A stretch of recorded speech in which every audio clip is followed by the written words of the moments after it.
Yes, indeed. Wow. Wow. Wow, wow, wow. What more can you say here, man? Oh, wait. Well, I know one thing we have to say. Big sales. Holy cow, man. Oh, my God. On full display last night was a loser effort. And I'm going to give it to you right here as good as I possibly can here. It was just absolutely embarrassing last night, all around last night at Wells Fargo.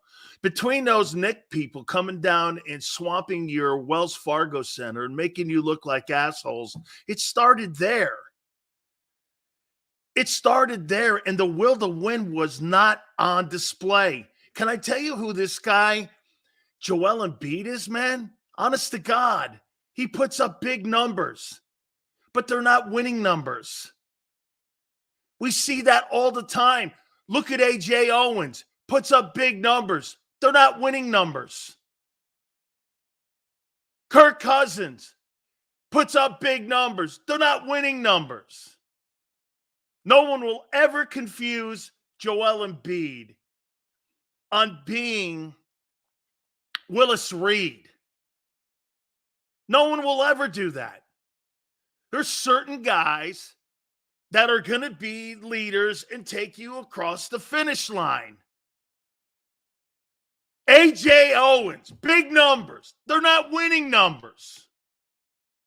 Oh, my God, 304. You paid $180 million for Tobias Harris? Holy shit. What was that goose egg? That was embarrassing. Hey, let me put this out there to you also. End of the day here, one thing about Joel Embiid, Abdul-Jabbar was not a number one.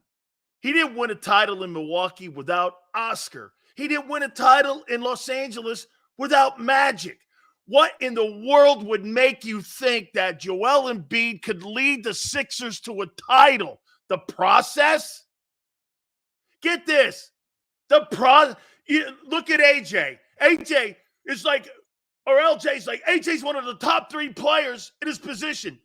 Dude, Joel Embiid is the number 1 player at his position in the NBA, and he can't do it. How dare you not say Dak Prescott? The same thing, Dak Prescott, big numbers. Not winning numbers. Give me a break, dude. You know what was awesome last night? I will say this, and one thing that you can hang your hat on. Why did I feel like Villanova beat the Sixers last night? Why did I feel that they beat them? You know, that's probably, in my opinion, that's probably one of the best teams I've ever seen come out of New York that you can root for.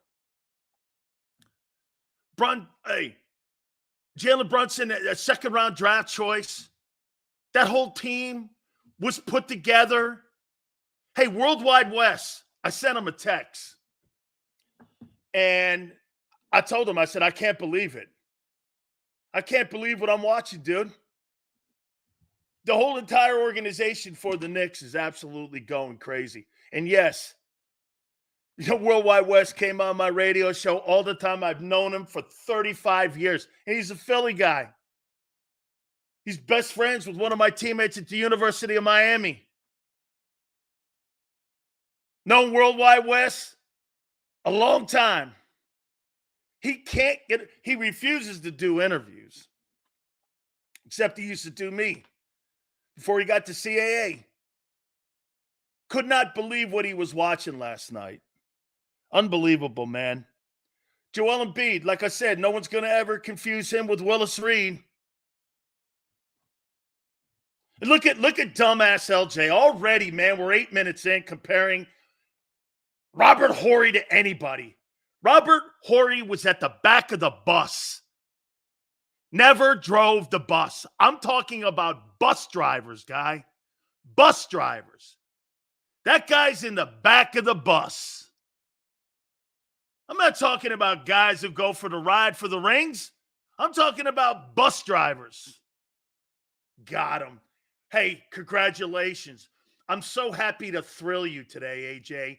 Got him. What the fuck does that mean? Got him. Congratulations. Pelt in your pocket. Way to go. 8 minutes in. Got him. Got him what? What? You could sit here for the next 3.5 hours defending a guy who leads like Jalen Hurts? Is that right? Sills is mad?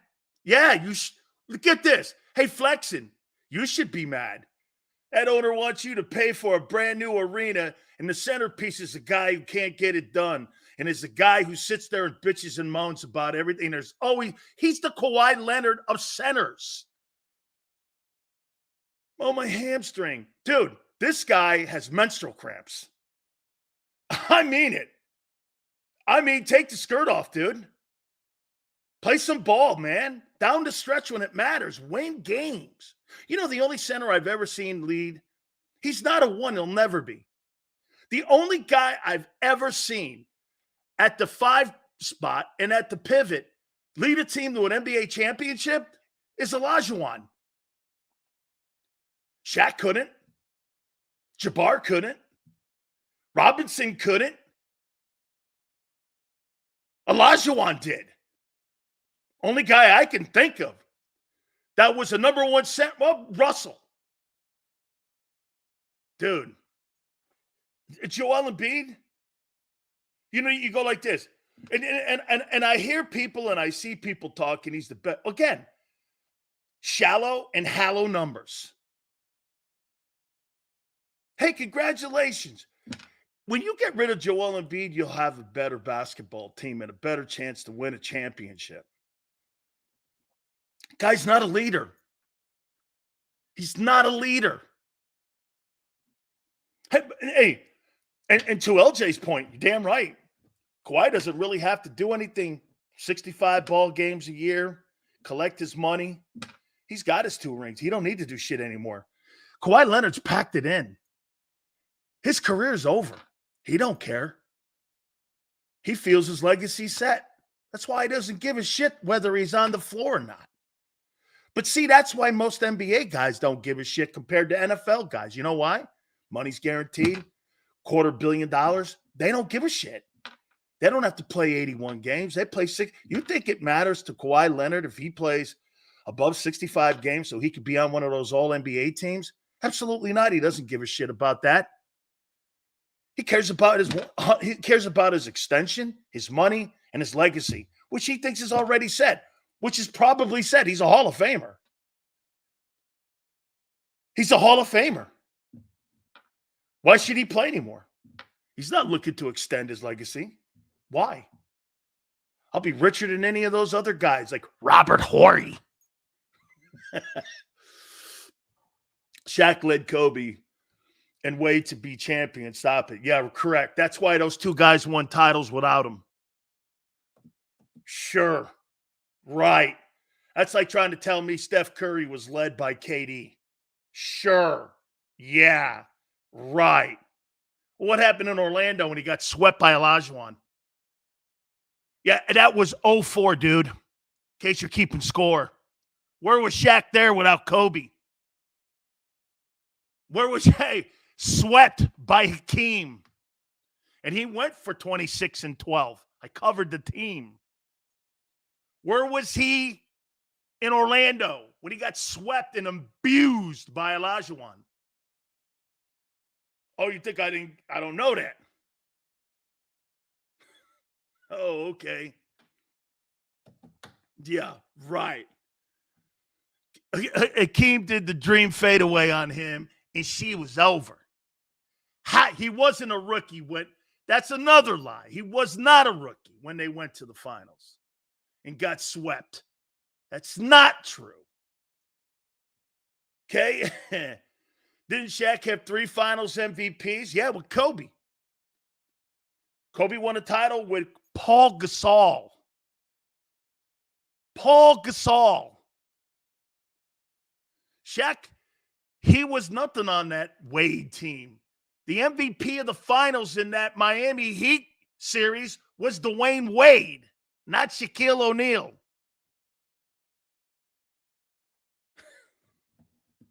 Remember something. I did sports talk for 34 years. Don't talk shit to me. Rick Barry, one of the top 25 greatest players in NBA history, former MVP, finals MVP, world champion, is going to join us at 3:30. Also, Philly Godfather. You want to make some money? That's at 5:30. Rick's always great. Hey, Rick may tell me I'm crazy. He's done it before. I mean, he's done it before, man. Holy cow. I watched that guy last night. He reminded me of Jalen Hurts. And he reminded me of A.J. Owens last night. Be a leader, man, when it matters. Hey, Sills, these guys are really good players. They're not leaders. They're not leaders. Jalen Hurts is not a leader. He portrays himself as one. Just because you're the quarterback of your football team doesn't mean you're a leader. And just because you're the MVP of your basketball team don't make you a leader either. Doesn't. You know who's a leader? Jimmy Butler. Brunson. Xander said something to me. You really think that Brunson is like a superstar? No. Do I think that Jimmy Butler's a superstar? No. But when it matters, they win. I saw Jimmy Butler take a G team and a G League team to the NBA Finals. Had no right being there. Twice. I mean, twice. Come on, man. Come on, man. Jalen Hurts looks like Embiid. Shit, I think the best leader in Philadelphia sports is the guy with the Phillies. He's your better leader than anybody in that town. And you know what I love the most is when you see the social media with some of the hosts defending Joel Embiid today. He puts up numbers that are not winning numbers. Tell me I'm wrong. He's 29-30 in the postseason. 29-30 in the postseason. That's legendary.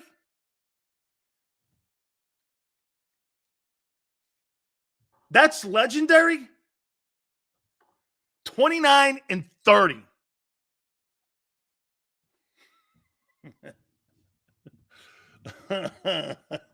That's his record. Do you know that? He's 29-30. Can't get out of the opening round. That's right, man. Hey, Joel Embiid and Jalen Hurts have a lot in common. Weak leaders. Weak. Hey, man, my coordinator sucks, so I will. Oh, okay. Show some backbone, guy. A little bit. And by the way, too, last night, listening to the Knicks fans, how could you let that fan base roll into Philly? Do you understand something about New York fans? They're fair weather and delusional. There's not one fan base in that city who I grew up in that area that is legitimate. Only maybe the Yankee fans. Because the Yankee fans, like me, when I'm talking to Yankees, are delusional. But the one thing the Yankee fans do, they do this. Even if you win a World Series, it's never good enough. Because the expectations are incredible. Okay? Thanks for the $2 there, LJ. Appreciate it. I mean, yeah. Josh Allen. Keep comparing Josh Allen. Okay, Josh Allen, Joel Embiid win the same amount. Hey, your boy's also 2-3 in the postseason. Under 500. Greatness. Hey, my team sucks, so I will. Let me get going here, dog. Right. Hey, you're the only one and only people on the planet who think that guy is better. We're moving on here. As I said, Rick Barry will join us at 3:30. One of the legendary players of all time will join us. My career in the NFL was cut short because my defensive coordinator put whatever. Let's see here. The bar is really high with the Birds right now compared to other organizations. Mike, shouldn't it be? Mike, shouldn't it be? Or do you want to lower your bar to the Jets? Shouldn't it be? Right? Think about it too. You want to elevate your expectations to that level. It should be. Seals, how did you feel when you saw your name on an NFL jersey? Honored? Humbled? That I'm one of the 24,000 men that have ever played in 104 years? Seals, you know, and I both know Philly is a football and baseball town. Ownership needs to be fired. Trust the process was a scam. Q, yes. The guy's a carpetbagger. He don't give a shit about you. He doesn't. Sells tickets to Knicks fans and trying to hijack your passion for an arena downtown. Come on, man. That's not an owner who can't get out of the first round. And then sits there and makes constant decisions that are flawed when it came to personnel and leadership. That owner is everything that's wrong with Philly, which isn't a lot in sports. He's got to be the worst owner you've ever had in that city. That guy does not give a shit about winning. Look at Pat Riley and look what he does with Mickey Aronson's money. And look how he builds a team. You know, get this, everybody laughed, including me, when they hired Eric Spoelstra. I'm like, you hired a video guy to take over for Stan Van Gundy. Really? A video guy. But you knew what Riley knew? He's a basketball guy. He is the ultimate. You know, I think the number one thing the Lakers fucked up on, after Jerry West left Los Angeles with Mitch Kupchak, they should have threw everything they had at getting Riley into Los Angeles. They didn't do it, though. You know why? Because the Buss family thinks they know what's going on. After Jerry Buss died, they should have did everything then possible to get Pat Riley into Los Angeles, but they didn't. So look what he's done there. Pat Riley, Spoelstra's the best coach in the NBA. He's the best coach in the NBA. I mean, how many rings does Riley have? 4 as a head coach. 2 with the Heat, 6. 1 as a player, 7. 4 others in Los Angeles. He was 5-4 there. Gee, this guy must have 20 rings of conference and world championship rings. How do you not look at that and go, that guy knows what he's doing? Who's running the Sixers? Who's running the Sixers? Terrible. And you talk about, like you know, Xander said something too.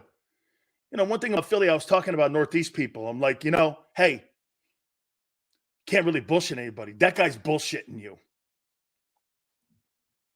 Sales leadership is a skill.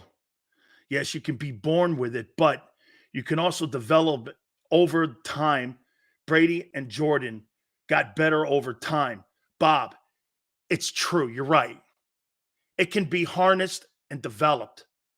I've always said this, and this goes into any coach, and this is why Fredo Sirianni will never be one of those guys. What's the one thing that Pat Riley could do, and what's the one thing that Phil Jackson or even Belichick or any of these other guys can do? What was the biggest thing that he helped Brady with? You know what that was? Leadership. Brady had it in him, Bob. You're right. Belichick brought that out in him. Nobody ever in a million years would ever go like this. Phil Jackson can build a championship basketball team. He didn't build it in Los Angeles. Jerry West did with Kupchak. He couldn't do it in New York. But what was the one thing that he did great? Martin, think about it. He was the guy that was the circus leader that hauled all the dishes, and he was spinning the dishes because he knew exactly. And then what was the most important thing? And I'll give you, coach, NFL, any coach. What was the most important thing he laid upon Michael Jordan? Mike, if you want to win championships, you have to stop what you're doing. Can you imagine telling a scoring champion and somebody that was captivating a sport and a league and telling him what you're doing is wrong and buying into a G League coach like Phil Jackson had never coached. He was at the G League when they replaced him. I mean, he was down on the G League. When Doug Collins was replaced, he was a G League coach. Doug Collins was the coach that ended up taking over the Wizards because Jordan loved him. But guess what? He wasn't the right coach for him. Why? Because Phil laid it on him and told him, hey, you want to win? Distribute. We'll win titles. Trust me. And it worked. He told the same shit to Kobe. You got to make everybody else involved, son, or we're never going to win. Look at all the coaches that they had. Rudy went in there. Del Harris, all them guys. He rolled in there and said, Kobe, if you don't distribute the basketball and stop doing what you're doing, you're never going to win. The biggest thing that Belichick laid on Brady, you got to lead these men. You got to lead these men with conviction. That's the one thing Fredo Sirianni doesn't have. He can't lead with conviction because he doesn't have conviction. All the great coaches, you know, I love my conversations and my lunches with Pat Riley when I was in Miami. And I'd go over to his office, and then we'd go down to the deli right around the corner there at the AAA. And I told you guys, some of you guys know this story. I said, in game 6 in Boston, what did you write on that clipboard when the game was tied? And there's seconds left in the game to close out the Celtics, and the only team ever to close the Celtics out on their home floor. He wrote it down, and I've written it down to you guys. I said, what was the play you wrote? He goes, wasn't a play. I wrote down will. You have to will this. I sat there and I went, no wonder this guy's a winner. Pat Riley's one of my favorite sports people. Drafted by the Cowboys out of Kentucky. Played with the Lakers. Was a role guy. Pat Riley, can you imagine Pat Riley, Fredo Sirianni? My God almighty, it's blasphemy to even do that. Okay? I mean, that's leadership. I'll tell you what, last night that I got to tell you that reason that thing was close. Doc Rivers' team, and I agree with you now, Xander, Doc Rivers' team would have absolutely imploded. Nick Nurse kept that thing going. He's a good coach. He's a good coach, man. He is. I'll give him a lot of love, man. look at LJ. Sirianni stacking W's, and he'll be fired by the end of the year, win or lose. And he fought for his job. Winners don't fight for their jobs. Organizations fight for winners. I was reading stories about Sirianni in February and in March about how he was fighting for his job, fighting for W's in his job at the same time. Gee, that's a contradiction. You keep hanging your hat on a guy who's hanging on by a thread. Think about that. Of all the coaches in Philadelphia right now, whose job security is on the line the most? It's the guy who everyone in here, or not everyone, people in here are saying, hey, guess what? He puts up the W's. Why is he on the hot seat? Why is he the number one coach going into 2024 on the hot seat? That's right, Flexen. Because he has no job. That's right. All right.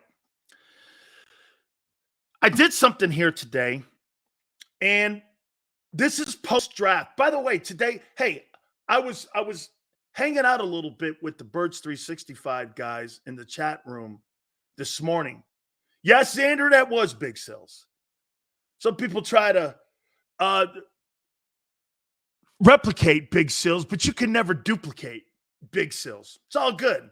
And I was there. And I did say that, hey, Joel Embiid and Jalen Hurts are like a turtle.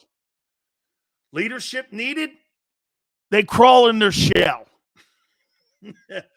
They crawl in their shell.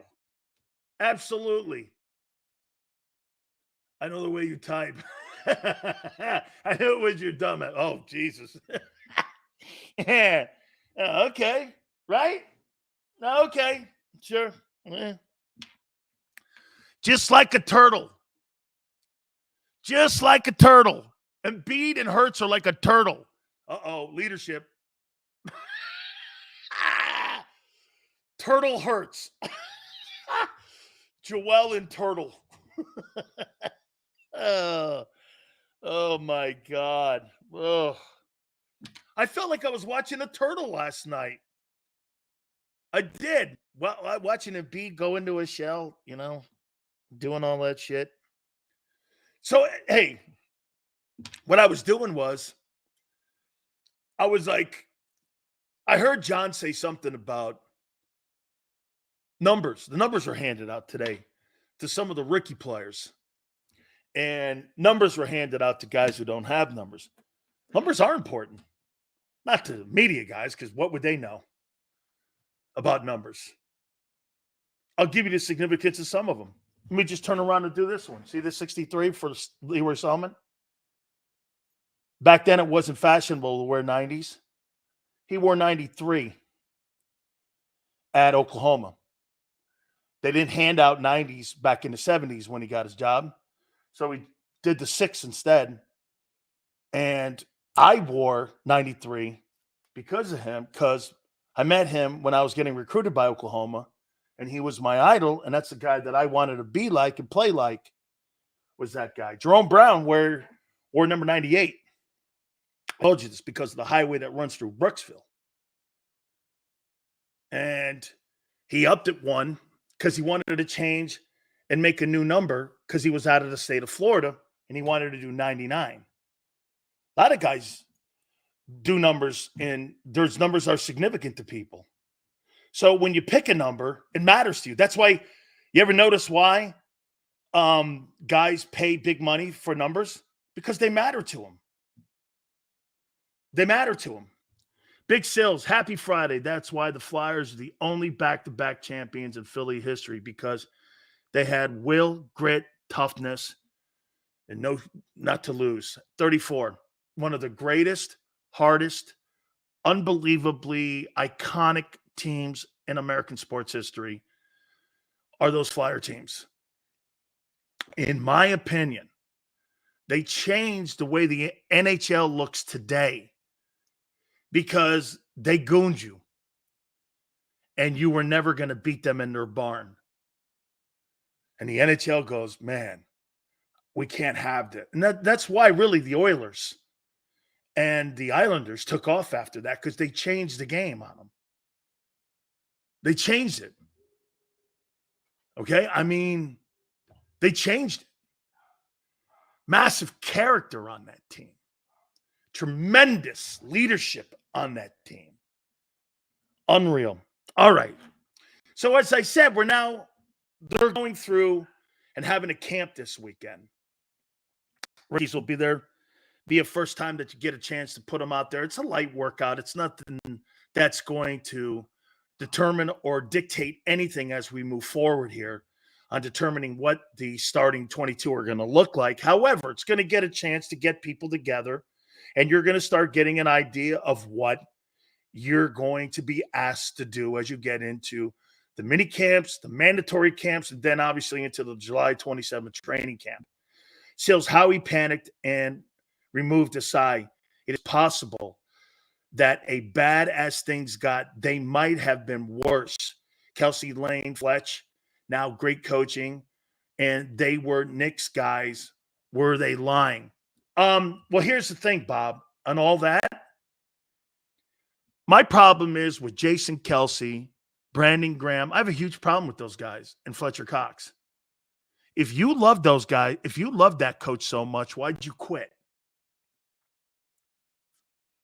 Why'd you quit? Why'd you quit? You love them after the fact? I don't buy it. And I think it's not genuine. Jason Kelsey backing penalties that you got back to back because you lost your focus in games, Jason. I mean, you tell somebody you love them and you run out of gas and you stop playing for them. I don't make excuses for people here. They flat out quit. That was a team of quitters. Unless you saw something different. Oh, yeah, I know. Shitty coaching. Pathetic. Isn't that funny? They're blaming Darvin Ham now in Los Angeles because of whatever. Darvin Ham took that team to the NBA Western Conference Finals a year ago, but all of a sudden he sucks. It's not the player's fault or Jalen's fault or the defense's fault. It's the coach's fault. Okay. In your case, what's sad is you don't have a coach. He's some sort of like doorman or some sort of like doorman at a strippers club, or a parking attendant. That's who Fredo Sirianni is to me, like a parking attendant. I mean, he's not qualified to be a head football coach. Just not qualified. As they do this, we are now we wrote down 10 things that, here's my questions, and let's answer them. We'll answer them together here. Okay? Let's start here. Post-draft for the Eagles. Big Sills questions as we go into camps now. How many days are we out to, by the way? How many days is it until July 27th? You know how you guys kept telling me it's early? And remember that one last year, Xander, how funny that was? Hey, man, remember how funny that was? It's week 1. It's week 2. It's week 3. Sills, you're overreacting. It's week 4. We're 10-1. And I went, you suck. You're not that good. I was saying that at 10-1. Finally, Seth came around midway through the season and said, that team's not real. Well, I was one telling you that since New England. Since New England. They're not that good. How many days until July 27th? July 27th, 2024 is in 85 days. Okay, so July 27th is in 85 days. So we're less than 3 months out to the start of the NFL season training camp. That's early. Hey, it's early, Sills. You're less than 3 months. Think about that. You're less than 3 months away from going to training camp. Hopefully, you got your team together. Hopefully. Captain Keegan couldn't have been more impressive. Ninja at his press conference today. I love that kid. I love that kid, Trevor Keegan. Man, I do. I love that kid. Hey, it's my kind of guy right there. I love that kid. I do. Kyle goes, Sills, the linebacker room. Worries you. Really?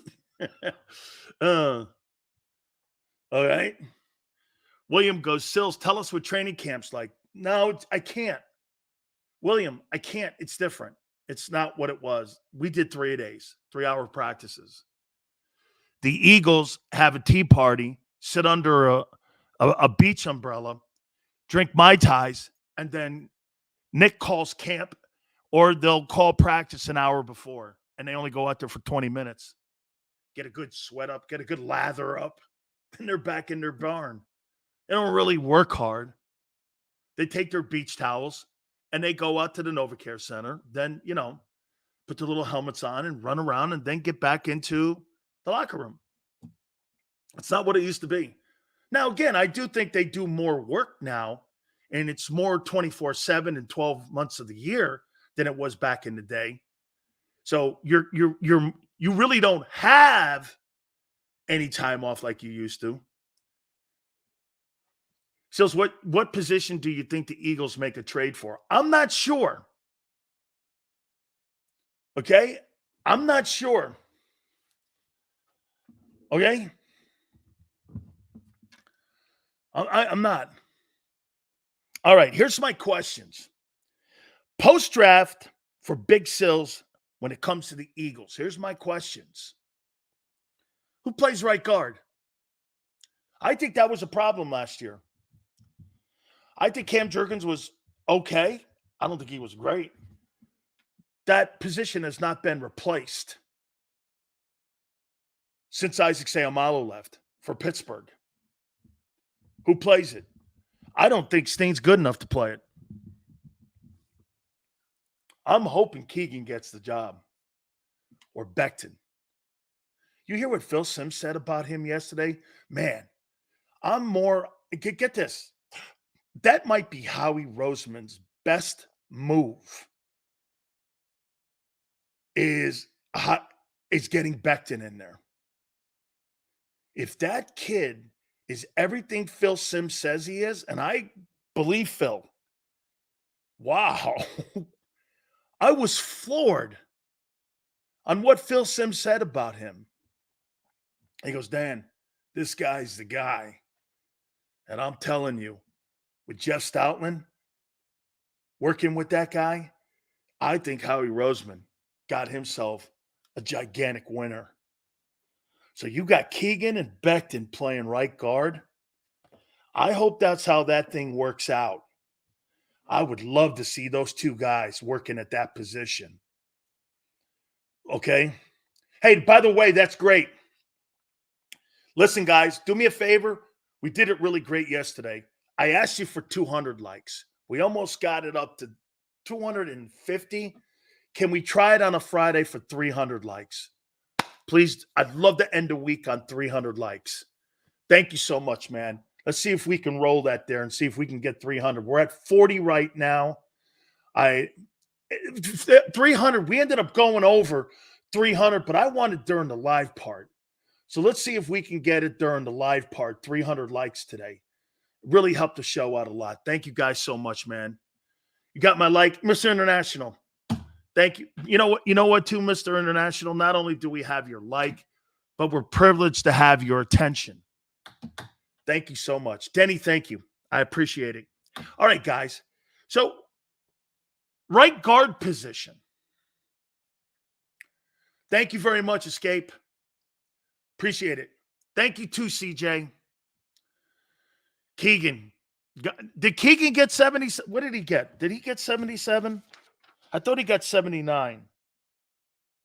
I thought he got 79. I think he got 79.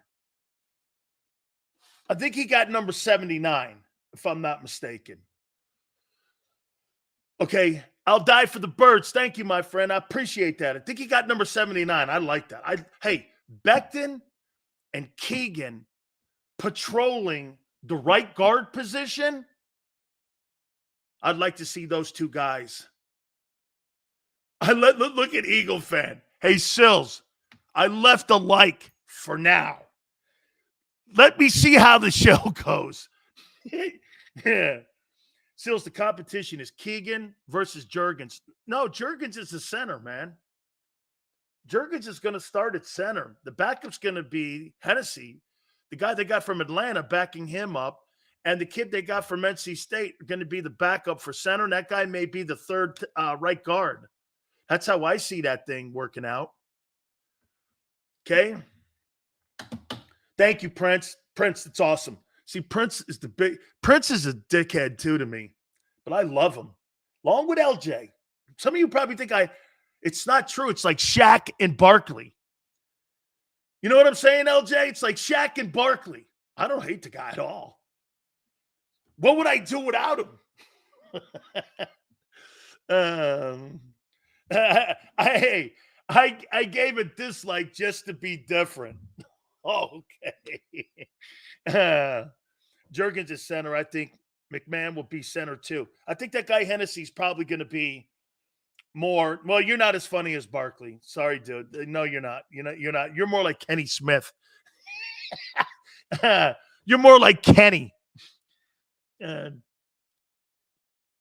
we should start Rodgers and Mitchell.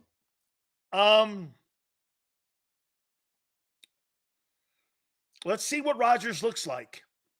Let me get to my questions. So, who do you want to see playing that? I want to see Trevor Keegan. And no, listen, I want to see Becton in the starting lineup, but I love Keegan. I really do. But I want to see Becton turn his career around. But I would not be upset with either guy starting. If Phil Simms is right, and Becton came here because he wanted to be coached, he came here to be coached by your coach. He could have went anywhere, but he wanted to be coached by Jeff Stoutland. That says a lot. All right. Question number 2. Post-draft, getting ready for the mini camps and obviously in 87 days training camp. How fast do you think it's going to take for the players to pick up Kellen Moore's offense? And what's this thing going to look like? I mean, how fast do they pick it up? What exactly is going to be different from last year? What do they want to get accomplished? Spreading the ball out more? Now you're asking a quarterback to be a guy that has to read defenses. Jalen Hurts is not a very good reader of defenses. So now you're asking him to do something that's not a strong skill set of his. How much time is that going to take? I'm not saying you can't develop better skill set on that. Brady worked on it all the time. He worked on it all the time. Mahomes is saying he's still learning. I mean, it's not a rip. How many times have you heard Patrick Mahomes say, "Hey, I'm still learning"? Didn't you remember what Michael Vick said? Hey, man, I wish I did more studying when I was a younger player, because when I got to Andy Reid, I really didn't know what it was about reading defenses. I had no idea what it was about when it came to reading defenses. You know, the one thing that the RPO does protect quarterbacks from? You don't have to be a quarterback to read defenses, because it's a run-pass option. It's in the hands of the quarterback, and he makes a decision whether to throw it, run it. You know? It's his option. So you're not really reading anything. It's a one-read pass. Run-pass option's a one-read offense. It's not a progression reading drop back offense. That's why do you understand that's why he thrived in that? You get it, right? You understand that. And I'm not saying that Jalen can't pick that up. JM, think about it. The RPO is a one-read offense, right? Is he open? Yes. He's not? Take it. Run. That's why it's called run-pass option. But when you're asking a guy to sit back, all of a sudden the pressure and blitzing starts to come more like it did in the playoff game against the Buccaneers and towards the end of the season, and they know he's trying to throw the ball, and he's not sure of his pass routes, and he's not sure of the offense. You're asking him to read and find the open guy. He couldn't find it. How many times did I say to you in that Seattle game, why didn't he throw to Devontae Smith, who was the wider open guy, versus a double-teamed A.J. Brown? Why? Because they told him where to throw the ball. It's a college offense that he was running last year. So, again, circle back. What is Kellen Moore's offense going to look like with Hurts? What exactly are you asking him to do? I still don't know. Are we supposed to take – now, would we not agree if we're going to look at game film of how he runs an offense, would you not look at Dak? So take the postseason away, and let's look at what he did for 5 years in Dallas. Oh, Swaggy, that's really nice. Thank you, man. On this Friday, thank you. How good can Vic use the corners, by the way? What's up? I'm high. I'm here. How good can Vic use the corners? By the way, I got that in the question here, and I'll answer that. I promise you. I think that's a great question. Hey, get this, Swaggy. I think that's a question more than what how will he? He didn't do a great job with the Miami, Xavier Howard, and with Jalen Ramsey. They complain mightily about him. Complain mightily. Guys, please hit the like button. We're trying to get to 300. Thank you guys so much, man. All right. So, hey, Sills, I heard Keegan was an Eagles fan, so it might drive him more with his talent. What it will do is, instead of being a mercenary, it'll make him a guy who feels part of the community. Okay?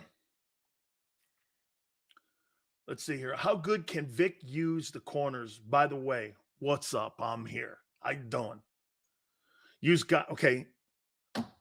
Thank you very much, Swaggy. That was awful cool of you, man. Guys in Miami are freelancers at cornerback. I see why they were upset. They're zone guys. I mean, no, they're press guys, not zone guys. Howard and Ramsey are press corners. They're not center fielders. They're not. All right, here. How will Jalen use Barkley? Not Kellen Moore. How many people think Jalen Hurts is going to use Saquon Barkley to this skill set of being a dual threat running back like McCaffrey?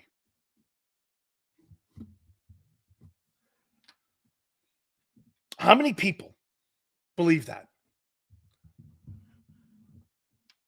Well, Joseph, you do? He hasn't in 3 years used his backs in the passing game. Why do you think now?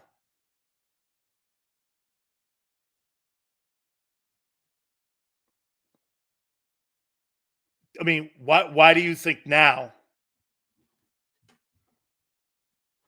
that he's going to? Look at Jan. There's no such thing as press corners. Dude, this guy doesn't understand the terminology on every team. A zone and man. Okay? Press cover corner is a guy who lines up on the line of scrimmage 5 yards off the ball and presses the receivers off the line. A zone receiver stands 10 yards off. So that guy right there just doesn't understand because he plays wiffle ball in his backyard with his buddies drunk, and he plays flag football. Okay, so he has no idea what he's talking about. Zero. That guy's never heard of press coverage. Okay, guy, I'm not going to debate that with you. There's no such thing as, you hear what that guy said? There's no such thing as press corners versus zone corners. Maybe in his beer league. Maybe in his beer league. You know those guys running around in thongs all day? Hey, get this. That's a guy that does this kind of stuff. Yeah, man, when I was in senior year of high school, man, I hurt my knee and, I was honorable mention all city. And, I would have made it to the pros and would have been drafted. But, hey, it just wasn't in the cards for me. So, I had to go to junior community college and, play against Rancho Cucamonga. And the coach didn't like me, so I didn't make the team, and, he cut me on Rancho Cucamonga. And then I had to go to Costa County, and then I had to go to Nassau County Community College. And, I played there for a little bit, but the coach hated me there too. And, then, I ended up playing senior football on Sundays. That's the guy at the bar that comes up to you and goes, hey, I was like, honorable mention, like all city. What city was that? Hoboken. Hey, man, I was honorable mention at Hoboken Community College. Yeah, Mike. Yeah, that guy right there is the town crier. Silio's being mean again. That sounds like some of you in here too. Town crier. Hey, Joel Embiid's a town crier. Why is everybody being mad? How come everybody being in Philadelphia doesn't like me? Because you're soft. I think we need to use Saquon as a 3-down back like McCaffrey and Jalen throw the ball less. I think that too, Swaggy. Dude, if him and Lamar Jackson, okay, him and Lamar Jackson have to throw the ball 40 times in a game, you'll never win. You'll never win. Okay? Don't knock wiffle ball and beer sills. If you can hit a ball 50 beers deep, that takes skill. Touche. Hey, I love wiffle ball, man. Wiffle ball and bocce ball. Absolutely. CJ Stroud attended Rancho Cucamonga High School. The question is Hurts' ability to make in-game adjustments and read when teams stack the box with Barkley. Happy Friday, Sills Hollywood. Happy Friday to you too, my friend. Thank you very much. Thank you for the super chat. All go to the front, as you guys know. Okay? The only way to use Saquon is to abuse him. I get what you mean. I get what you mean, Mike. Run him till the wheels fall off, right? Damn, wow, Crowley got a wrench. Holy cow. Crowley's moving up now. Yes, sir. Sills, how long before Bradbury's cut? We're going to get there. We're going to get there. Yeah, hey, Crowley. Crowley, here, get this. Ready? Hold on here. Crowley shows love on all JAKIB shows. Top tier subscriber. This is what we just did with Crowley. Ready? This is what we just did with Crowley here. Ready? Okay. You vow you will never portray Big Sills in JAKIB Sports. You may talk shit to us. You may go after us in some of our takes, but you will be a loyal subscriber. We only open the books a few times for a few people. Don't be like LJ and get shot in the head.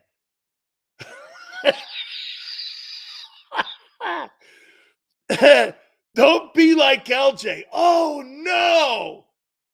And get shot in the head. Congratulations. You're made and you didn't get whacked. Not that I've ever taken that. You are now in the mafia family known as Cosa Nostra JAKIB Sports.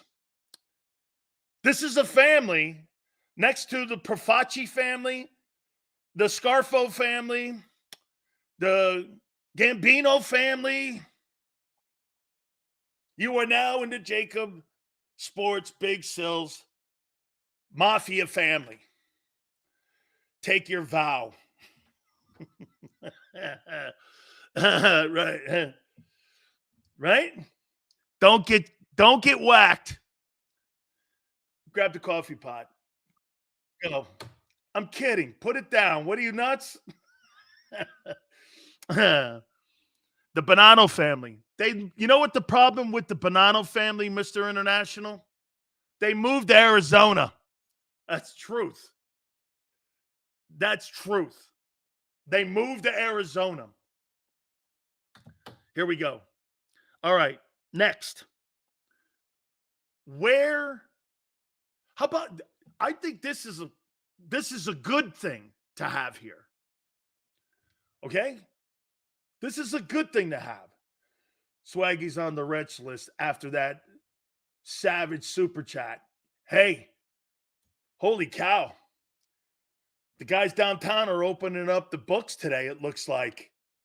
People may be getting made today. So, hey, maybe on Fridays what we do is we open the books. If you're good during the week, you don't have to suck up. Please don't ever suck up to me. Or you will never you'll get your rents taken from you. Don't ever suck up. Because you know what the problem is? I'm an asshole. I don't need you to be. You could be that rear end to me. That's what we're looking for here.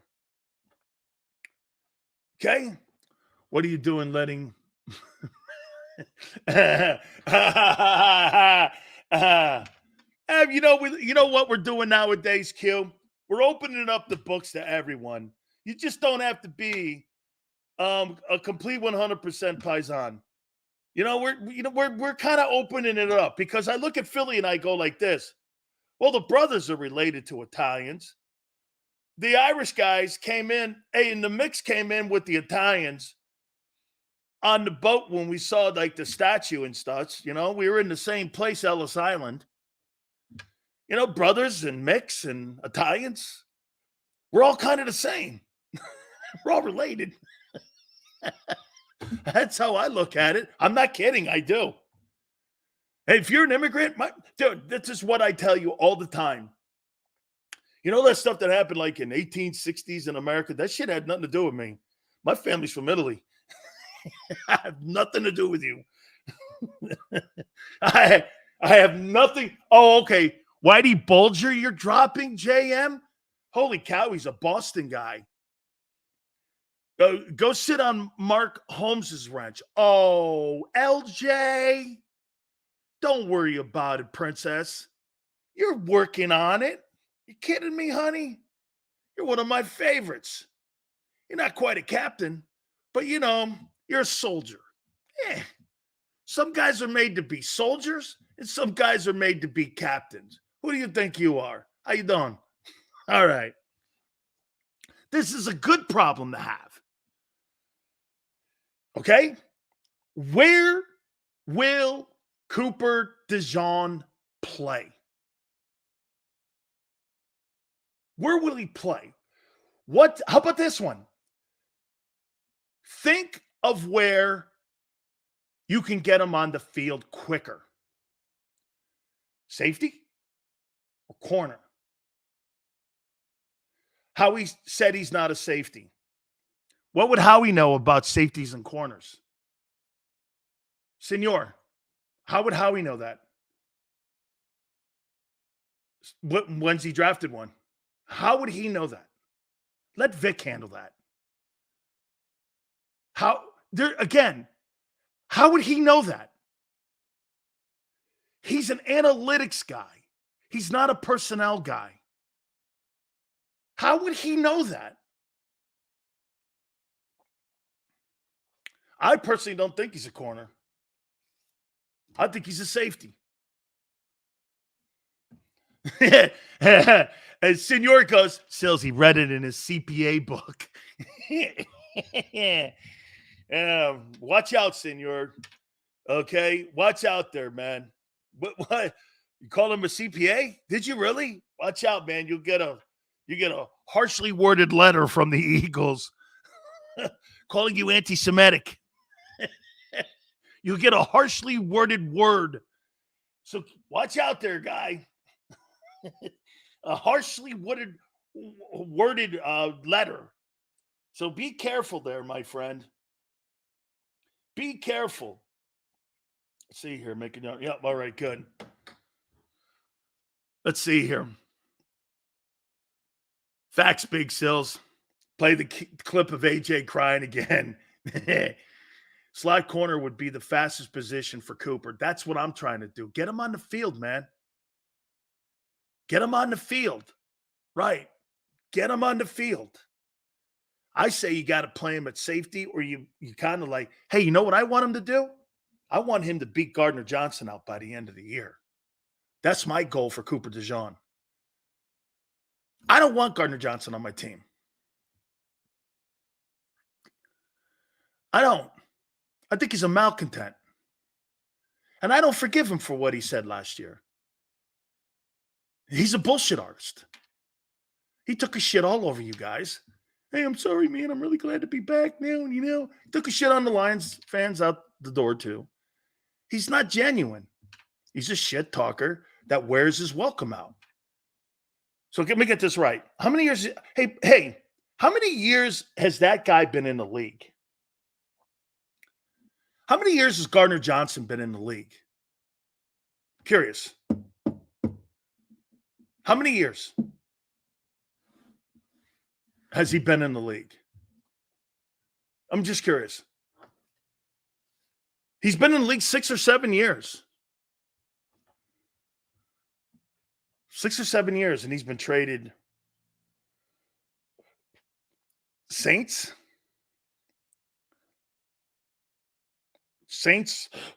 Eagles, Lions, Eagles. And in the last 2 years or 3 years, he's been traded 3 times. This is his 5th year, so he's been traded or free agent, what have you. He's been on separate teams. He's been on the Eagles twice and the Lions once in the last 3 years in a 5-year career. I don't know. What do you think the problem is? His attitude? I hope he beats him out. He did get traded once to the Eagles. Then they let him walk out in free agency. How about this one? Number 5. Jalen Hurts. Will he be a better leader in adversity? I don't need Jalen Hurts to be a leader when you're winning. I need Jalen Hurts to be a leader when things go sideways. He has shown me he has not shown any ability to get his team out of trouble. Hey, things look great when he's great. Things look awful when he's awful. Like, he doesn't elevate himself. And you're going to go, well, coaching. Well, elevate above it. Rise above. And if you don't like something, say it. Your $50 million gives you that autonomy. Hey, I don't like the play calling. And get this. Do me a favor this year, Jalen. Do me one favor. Don't clarify any of your comments after games. If you feel that way, stand behind your words. Don't give me a different conversation on Wednesday because the Eagles want you to walk something back. That's a sign of weakness. Have conviction is maybe what I'm saying. CJ's a baller with attitude. Love him as on my team rather than DBs who refuse to tackle or being soft. Well, we'll see if he can stay on a team more than 1 year. So let's just do this. Again, like I said, like that 1-7 stretch run, he was pathetic. I'd like to see him rise above. Pathetic in that Bucks game, too. I mean, terrible. Be a better leader in adversity. And don't walk your comments back. Yeah, I thought Jalen's comments after that one game when he goes play calling, what was that? The accountability of players not putting all in, and he went after some people not working hard. And then by Wednesday, he had to walk that thing back. Remember that? He had to walk it back. Don't walk that shit back. Hold your guns on it.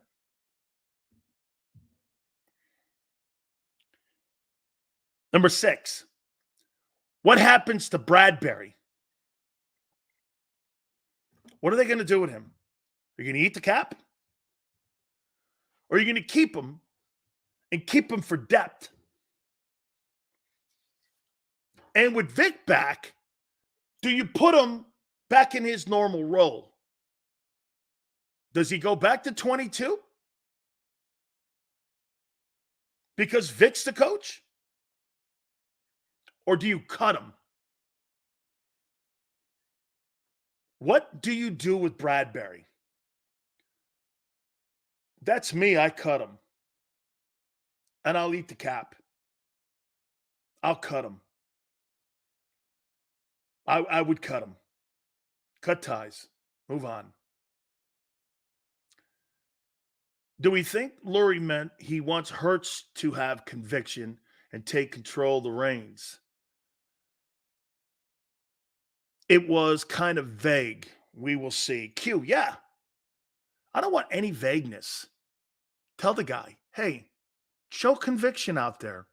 Conviction is leadership, not waffling. I'm cutting that guy, Bradbury, June 1. I'm cutting the dude. I'm not, you can't play games here.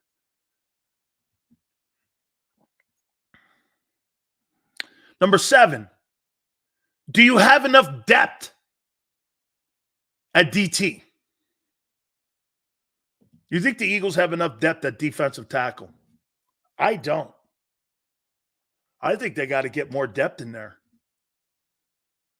Who's their swing tackle? Oh, wait. They're in a 34. How about their 3 linemen? You think there's enough depth? Who's backing up Josh Sweat? Who's backing up Milton Williams? Who's backing up Jordan Davis? Who are these guys? And the guys they have on the roster? I mean, it's not Linville Joseph and Adama Sue. I think you need more depth in there. Maybe June 1. By the way, I got a list of some people we might be interested in. I think you need more depth at the defensive line.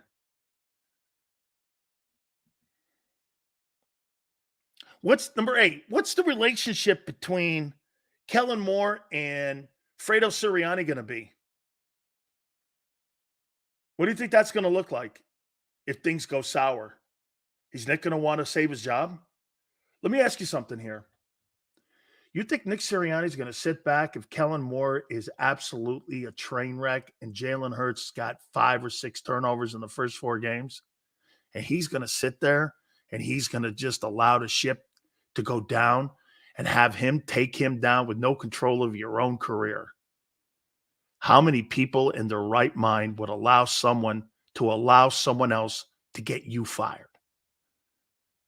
Can you imagine showing up to work and you have no control over anything, but the guy next to you has more control over your job status than you do, no matter what you do? You think you're going to sit there? Human nature is going to make you be protective. I mean, you have no control of your own destiny. So my question is, what's that relationship going to look like? We saw what happened last year. Nick fired Desai, or Nick, Howie, and Jeffrey fired him. Get this, to this one guy down here, that's not what if. They did that last year when they were 10-1 and they did it. They were 10-1, 10-2, and they fired a guy who beat Vic, the Chiefs, the Cowboys, the Bills, the Vikings, the Rams. That's not what if. They did that. You think Nick's going to sit around and go,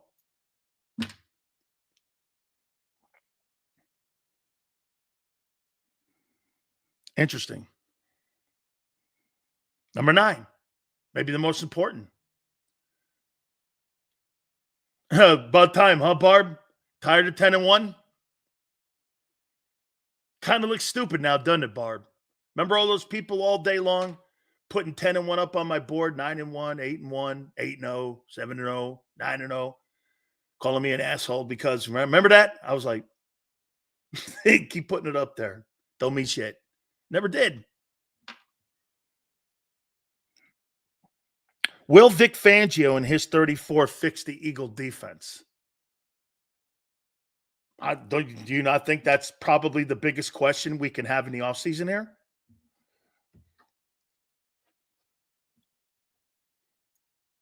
Right? Will the 34 fix the defense?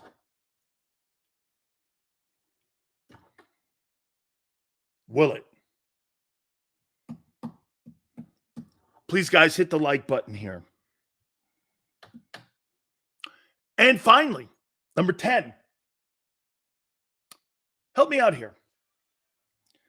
What's Nick Sirianni's actual role on this team going into the mini camps and training camp? What's his role, you think? I haven't been able to figure it out. So, who plays right guard? How fast will it take for the players to pick up Kellen Moore's system? How will Jalen use Saquon Barkley? Where will Cooper DeJean play?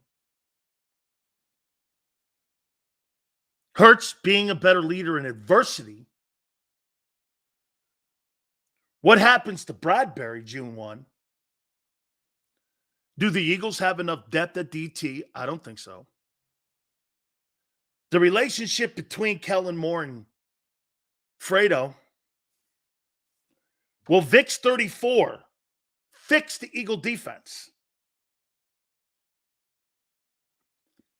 And what exactly is Nick Sirianni's role? The only thing I could think Nick has a role is call timeouts and decide to go for it on 4th down. So clock management. Think about that, what Senor just said. Probably,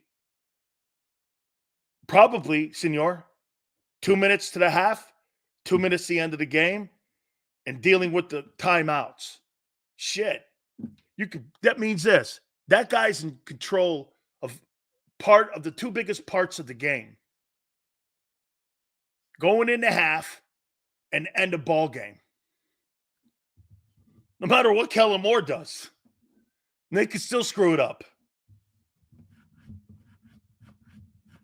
Rick Barry's going to join us. And we will talk about Snowflake Embiid. I bet he loves him. I think he loves Joel Embiid. I do. I think he loves it. Rick's been on numerous times. We love talking with him. We have an expert, one of the top 25 players in the history of the sport. Also, Philly Godfather and players not named Hurts that Big Sills wants to step up here in 2024. We're going to do that. Also, a list of free agents that I think will be casualty hits on June 1. Lot left here.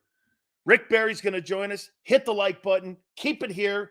National Football Show. If you missed any of today's show on the JAKIB Media channel, listen to the podcast on your way home. Available on YouTube, Apple, and Spotify.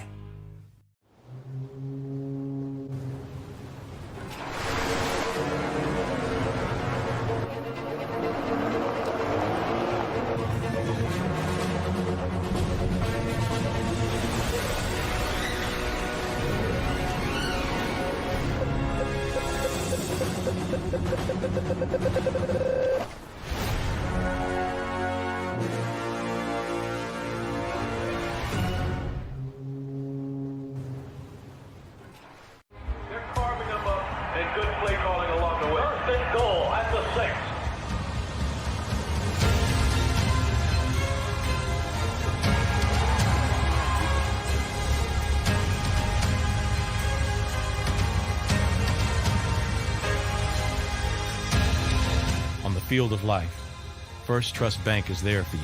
Champions on three. 1, 2, 3. Because Philadelphia dreams deserve a Philadelphia bank. Heading down the shore. Have a ball once more. Here, imaginations run wild and time stands still. Because here, you can find the best of the Jersey Shore, all on one 5-mile island. So leave the old you behind and get lost in the woods. Wild, wild, wildwood days. Plan your stay in the Wildwoods today.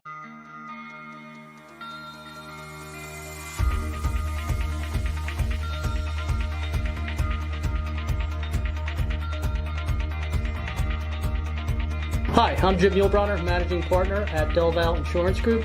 Give us a call. We're a local, knowledgeable agency, not an 800 number. Go Birds!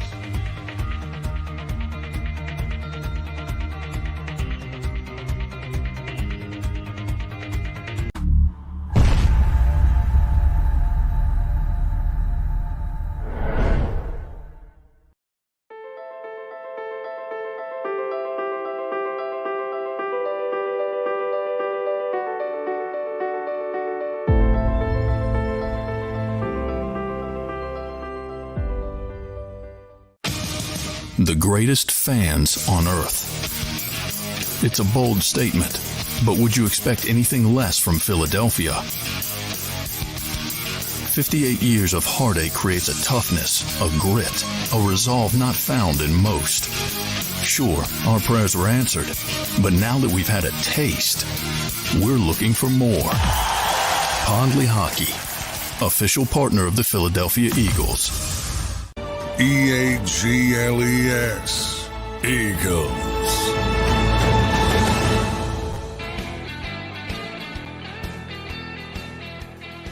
Big Sales National Football Show. Please do me a favor. Hit the like button. We're trying to get to 300 likes. Where are we at right now, Xander? Give me the running total here because I'd like to get to 300 by the end of the program. You guys were awesome yesterday. We ended up over 300. But I'd like to get it during the live broadcast. We're at 118 right now. So let's see if we can get that baby up there to 300 there by the end of the program. I appreciate you guys so much. Thank you guys again. Little behind yesterday's pace. We hit 200 easily. You guys were great. Please do me a favor. Let's see if we can get to 300 by the end of the program here. National Football League, when the Super Bowl's played this coming year, 25 actually, they're going to charge $7 million for a 30-second spot. Do you understand what that means? That the National Football League, when they had that overtime and it went to overtime, you got a whole additional quarter, basically, of 30-second spots every commercial break. So inside of a 30-second or inside of a commercial break, you could probably have 1, 2, 3, I think it's 6 commercial spots at 30 seconds. I mean, you're talking about like over $35 million a commercial break. I mean, every time you go to commercial, the NFL is going to make $35 million. Every commercial. In a 4-hour game. 4-hour game. $35 million a commercial. Owners are sitting there going like, hey, man. And get this, they share that. So here's the problem that you have if you're Philly. You guys got a great fan base, right? Whether you're 14-3 or there's a team in the league that's 3-14, you share that money with that team that's 3-14 too. You don't get a higher take because you had a better record. It's called profit sharing. That's why the NFL is king to the other leagues. That's why you have advertisements on the NBA jerseys, and you don't on the NFL except for the people that make the jersey. There's no advertisers on the NFL jerseys. There's nothing on there. Think the NFL would ever do that? You'd have to have a lot of money to do something like that. Even the Yankees put money now on that pinstripe. NFL doesn't do that. They're above that. Putting shit on jerseys. Like the Eagle jersey? Only in the preseason they do some shit like that. They'll do some stuff like that for local advertising. But during the regular season, National Football League doesn't put logos on their jersey unless it's Nike or it used to be Reebok back in the day. Don't do any of that shit. NFL. They're above that. We're above that. We don't do any of that. That's not what that league is. Okay? Put shit like that on a jersey of the NFL. You do that with the Yankees and baseball, the NBA, the hockey, not the National Football League. That's right. The Shield is the brand. $35 million north of it per commercial break for the Super Bowl. Wow. And they had 5 quarters of football this past year. My God, that's not even counting the endorsements that you have that cover the league like Budweiser and shit like that. Good night. When Roger Goodell said he wanted a $20 billion a year business globally, the NFL is moving there. You see that the NBA and NBC are talking about hooking up again, and they want to pay $7 billion a year to the NBA to broadcast their league. You know what the NFL said? $7 billion. Have you seen our price for the Amazon on Thursday? It's like $10 billion. That's not even counting CBS, Fox, ESPN, new streaming service that's starting soon. Dude, it is a monster in how much money that brand makes. I mean, they've separated themselves. Who gives a shit about the NBA? Actually, I've been watching the NBA. I've been pretty intrigued by it. Rick Barry's going to join us in a couple minutes. I've actually enjoyed it. This is the best I've watched the NBA playoffs, and I've actually started enjoying this stuff here. Okay, I have. All right. Let me ask you something here.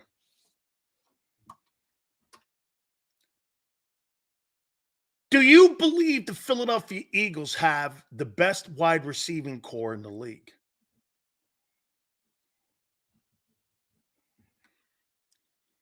Wide receiving.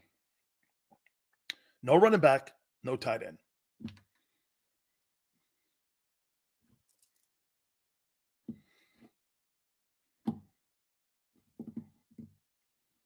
Do you think you have the best? Sue says, yep.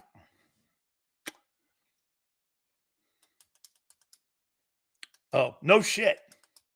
I don't think you do. Can I name one for you?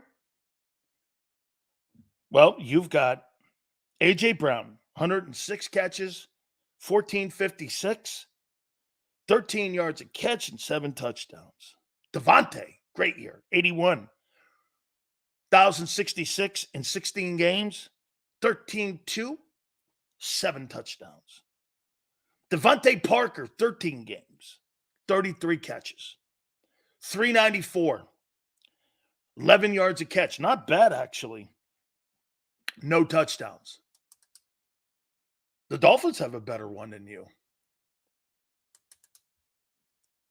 Jalen Waddle, 14 games, 72 catches, 1,014, 14 yards a catch, 4 touchdowns. Tyreek Hill, 16 games, 120 catches, 1,800 yards, 15-1 receiving, 13 touchdowns. Odell Beckham Jr., 35 catches. Do you know how many catches you had out of the number 3 hole total last year? 36. 565 yards and 12 yards a catch and 5 touchdowns. How are you better than the Dolphins?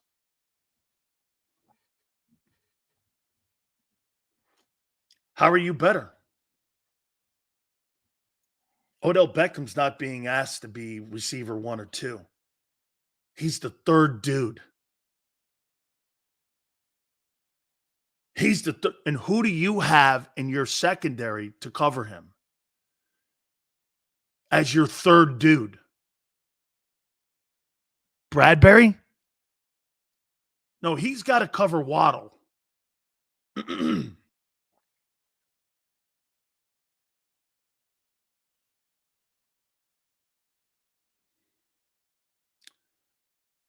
Who's got a better? They have a better wide receiving core than you.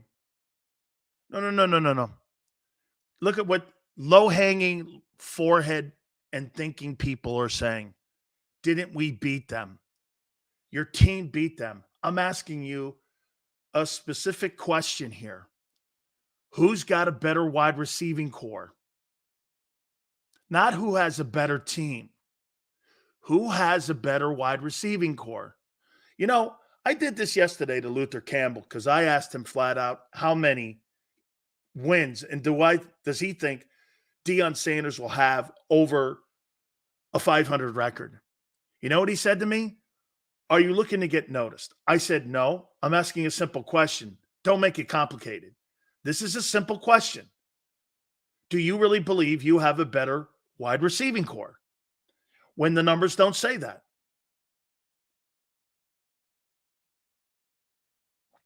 I didn't ask you if you had a better team. I asked you who had a better wide receiving core.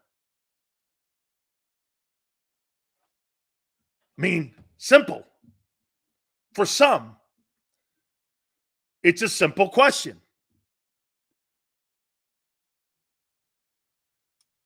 This guy goes, it's a leading. What's lead? Who has a better wide receiving core?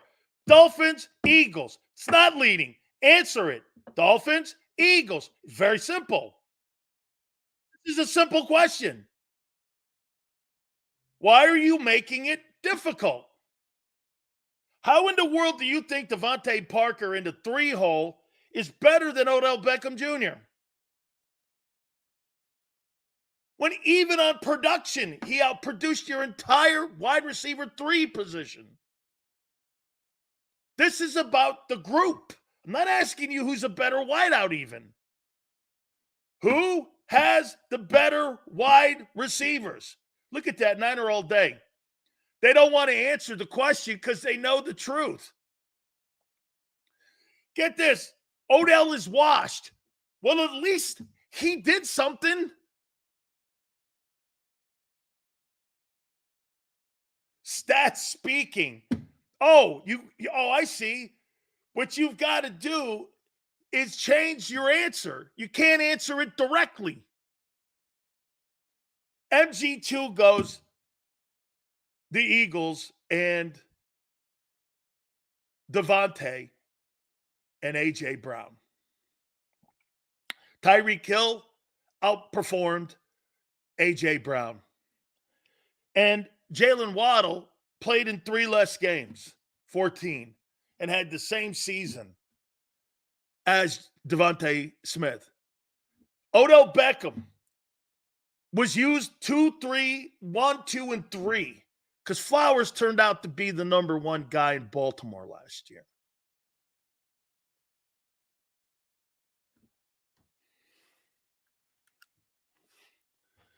Dolphins threw for 800 more yards because the quarterback's better. He threw for 4,600 yards. Wait a minute. Let me get that total again. Threw for 800 more? Let's take a look at that. Was that the number?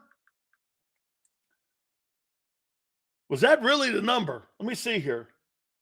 4,600 minus 3,800. Yeah, 800. You're right. 800 yards. Almost 1,000 yards. Right? Right? Who has a better? Hey, well, Tua's a better passer. Is that the case? So wait a minute here. Here's where I'm going with this. Think about this, Xander. So you say the Eagles have a better receiving core. Well, why can't your quarterback duplicate what Tagovailoa did last year then? They had the same numbers.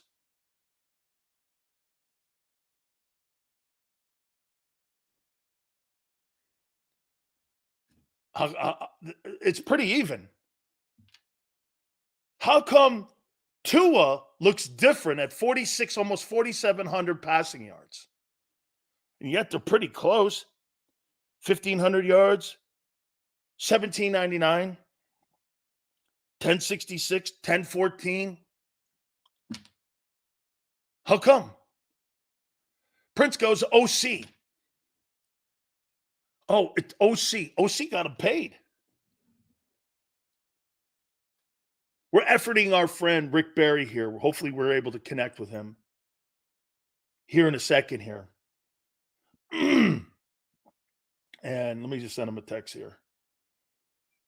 Hopefully we can get him on here in a second here. So again, just look at the difference between the quarterback and the wide receivers on the Dolphins. And look at the difference between the receivers with the Eagles and the quarterback. Because Miami put up 70 points on somebody last year. Okay. And? Sills, it's because Tua can read a defense. Yes. And correct. He's got a play calling head coach. And I agree to that. The collapse skewed the numbers. I didn't ask you, once again, Eagle fan, I didn't ask you who had the better team. I asked you who had the better receiving core. Nobody asked you who beat who. I asked you who had a better receiving core.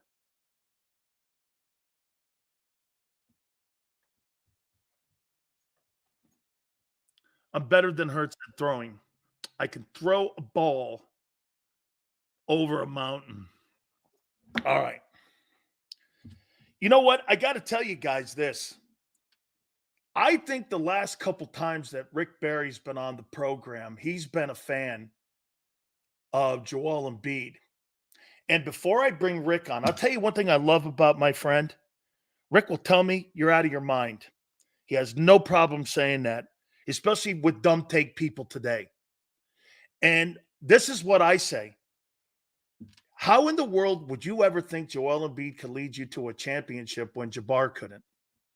He needed Oscar and he needed Magic. I mean, he's a two. There's only one center next to Russell that led a team to an NBA championship. That's Olajuwon. And I would say, what makes people think, and that's what the conversation is going on in Philly right now with Joel Embiid. What is the future with Philadelphia and what happened with that Knicks team last night? I love that series. And by the way, I love their playing and they're letting the players play. Let's talk to our friend, Hall of Famer, one of the top 20 players in the history of the sport, is our friend Rick Barry. Rick, how you doing, my friend? Well, if I was doing any better, I'd be making a comeback in the NBA. You look great, my friend. Rick, I just laid it out for you here. There's a lot of conversation. We're based in Philly. Give me your takeaway with Joel Embiid. I know you're a fan of his. Yeah, well, I mean, if he wasn't hurt, they probably got a good chance of winning this series. I mean, he wasn't 100%, obviously. He had to sit out a bunch in that one first game. He's coming back from injury, and then he hurt himself a little bit, and he was nowhere near 100%. And they gave him a heck of a run. I mean, they let him off the hook yesterday. They had a chance to win that game and let it slip through their fingers. And credit to the Knicks on the road for doing what they did. But Brunson has really turned into a hell of a player. I mean, he's kind of fun to watch. Really, he's good. I mean, he can shoot the three. He finds a way to get to the basket. He sees the floor. He's become a hell of a basketball player. No question about that. And I guess for the sport of basketball, it's great to have the Knicks, creating some excitement for the first time in ages. It's going to be a very, very interesting series to see what happens. This is a rivalry that's gone back many times. When Reggie Miller was still playing, all the stuff going on with Spike Lee, yelling at Reggie on the court, all that stuff. You remember all of that. So Pacers Knicks should be interesting. I think certainly Minnesota and Denver is going to be a hell of an interesting series as well. They've been some very competitive playoff games, but then of course, then they all of a sudden they throw one of these monkey wrenches in there, and then a team goes and gets beat so badly. It's like, what the hell happened? These guys forgot to show up and play a game. I mean, it's been really nutty to see. I will disagree with you on one thing. You say that they're letting them play. Here's the deal. Letting them play is one thing, but letting it become overly physical is another. To me, and I've talked to David Stern, God rest his soul, about this when he was the commissioner many, many times. And I've spoken to Adam Silver about it on occasion. Why in the world do you want to let the game in the playoffs become a real physical game? Because it doesn't take skill and talent and ability to be physical. It's giving an advantage to the less skilled player when you allow that to happen. And I'm not a fan of it. I'm absolutely not a fan of it whatsoever. I said, show me the new rule book that we're playing by, okay? I mean, why? It's not a different rule book. It's the same rule book. So why should the rules be interpreted differently in the playoffs? And even the players, it's playoff basketball. Well, what the hell is playoff basketball? Mugging on the street? I mean, seriously. I mean, the skill, you're taking the skill out of the game by letting it become overly physical. Rick, why would they have such a direct change then in philosophy like that?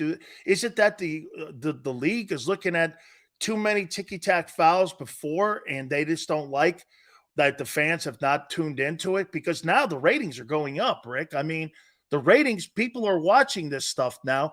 I'm not saying go back to 80s basketball where you had the Rick Mahorns and such like that, but the ratings are showing people are watching more of it now. Yeah, that's because the games have been competitive and they've been close because you really have parity around. There's not any super dominant team that's out Rick, there. do you think that the physicality is making the parity, or that's what's happened here? The physicality is making the parity, not really the skill. I think the physicality is negating some of the skill. It takes a little bit away from it because it's much more difficult to be able to do the things that you're capable of doing if somebody's allowed to grab and hold and push and shove you. It makes it much more difficult. I mean, that's why just look at some of the players when it comes to their regular season statistics and look at what their stats are in the playoffs. For a lot of players, it's hard even to maintain the same level of performance that you had during the regular season. And what you have to do in the playoffs to even maintain it, you've got to even play better than you played to maintain the skill, the level that you had statistically. And if you can improve on it, well, now you're really doing something. But that's what great players have to find a way to do. And it means having to really stay focused and being able to get into it. But my God, I mean, I played, I've been there. I know what it's like. It's just no fun to be able to play the game. And here's the other thing that's allowing and why it's happening. So even with the physicality, they're also not calling the game according to the rule book when it comes to traveling, carrying the basketball, moving screens. And so the offense is getting a lot of additional things that they can do to counter the physicality that they're letting take place. I mean, there's some of the plays that they go in there and there's just, two guys crash into one another and the whistle isn't blown. I'm sorry. I mean, somebody got fouled. It was either to be an offensive foul or it had to be a blocking foul. It's not a no call. And so I just wish that they would stop this. And I watched just this and he said to my wife, honey, look, the player's standing there, looking at stuff, carrying the ball on every freaking dribble. Carrying is so, I'm just thinking, what could I have done when I played if I could carry the ball like that? I mean, oh my God, you talk about changing direction and doing things. You can't do that without having to carry the ball the way that they do. It's incredible how much they carry the basketball. If you were, I'm going to do that one game just for fun. I'm going to take a game and break it down and chart it and see how many carries took place. It's going to be an obscene number. Obscene number. How about this, Rick? What would you do if you're Commissioner Adam Silver to Pat Beverly on what happened there on the side there when he threw the ball into the stands twice? With who? With Beverly throwing the ball into the stands. How do you handle something like that? I mean, I've heard people even mention it could be a year suspension. No, I mean, it's got to be a technical foul, ejection from the game, and a fine. I mean, you just can't do stuff like that. You just the guys have to know that you cannot step outside of the boundaries that have been set as far as your conduct on the court, and you have to pay a severe penalty. And it's the same way even with the officiating. Call the game according to the rule book.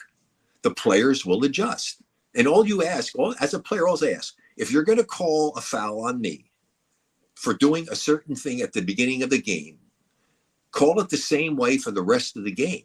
Don't allow very physical contact to take place early with no foul, and then late in the game, that's a foul, or vice versa, that it's being called with no contact at all. You're calling it very closely, and then at the end, they let it get away with murder, or you get away with murder early. Don't. Just be consistent in how you're going to call the game. And that's the thing that we will adjust as players. But the hardest thing to do as a player is to play the game a certain way when the fouls are being called and you know what they're calling. And then all of a sudden, late in the game, they're not calling the same way. Just be consistent with your calls. It's kind of like in baseball, the strike zone. That's another crazy thing in freaking baseball. I mean, it's like every umpire has his own strike zone. So as a batter, what the hell? How do you trying to figure that out? Well, this guy here, you got to do scouting. Well, where does he call? Got to learn every new umpire that's behind the plate what the hell this guy's going to call strike or not. Same thing here. Okay, this guy calls this thing this way, this official, this guy doesn't, he lets that go. I mean, it gets to be ridiculous. Just be consistent as officials and referees, umpires, whatever they may be in any sport. Be consistent in your calls and call it according to the rule book. Do the Knicks get past Indiana? Yeah, they got a chance to get past Indiana, no question. Indiana. Isn't Indiana a sneaky team, Rick? I mean, they seem to have a lot of depth, and I don't know, man. How much is a series like the Sixers series take? I know they're young. There's a lot of young guys on that Knicks team. I'm not trying to give an excuse and a hall pass, but boy, man, some series like that's got to take a toll on you when you roll into a season. When you roll into a series like this against the Pacers, take a toll on you. You don't play as many games during the course of a week as you do in the regular season. Christ, you're 30-something, 20-something years old. Why the hell should any toll on you? 45 of the 48 minutes in the game. I mean, it should take no toll on you. You got to be in shape and you got to be ready to play. So no, that should be no factor at all for these guys. I mean, you don't play, 3 games in a row and 3 nights in 3 different cities. I mean, you're getting rest in between games. I mean, come on. That everybody brings all that bullshit up. That's total bullshit. I love it, man. Hey, Rick, what's a better matchup in your opinion for the Celtics? Cavaliers or Magic? Cavaliers. I mean, anything. The Celtics are a better team. I mean, they shouldn't lose to anybody that they play in the next round. When you look at that Celtic team and what Brad Stevens has done, when took over for Danny Ainge, they're just so deep now. And you know what's crazy? You move off of Kyrie Irving 2 years later, 3 years later. Look at where you are right now. Rick, that's got to be the team. And I know Denver, everyone's going to circle Denver. But, man, why do I look at Boston and go, that's the best team in the NBA right now? Well, they are record-wise, certainly. But, of course, they're playing in the Eastern Conference, which doesn't have as many teams as the Western Conference. So you can't judge it by the record alone. But they are an outstanding team. The thing is they have not proven that come playoff time in big-time series and big-time games that their star players are going to perform at the level they need to perform at.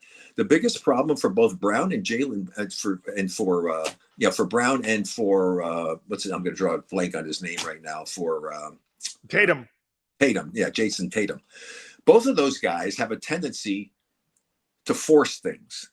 You need to let the game come to you in close games. And they did this against the Warriors. And that's why I talk so strongly about it.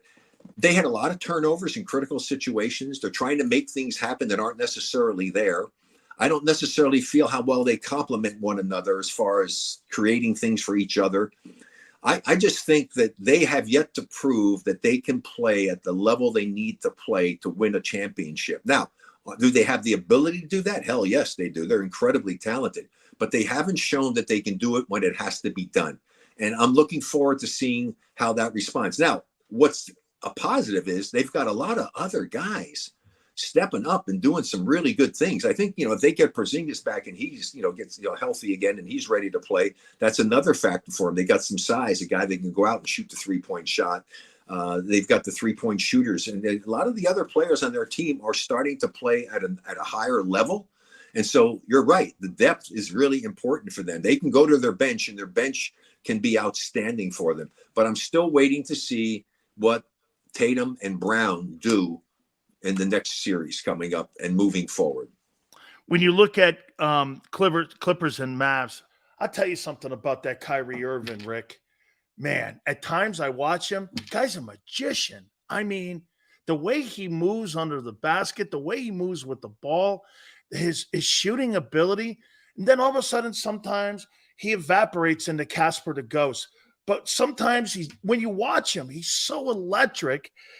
Clippers have a very talented roster, but that's what I always say about the Clippers. But what happens in this series, Mavs and Clippers? It's 3-2 Dallas right now, closeout game tonight. Yeah. Dallas, I mean, first of all, other than, the Joker is unbelievable to watch.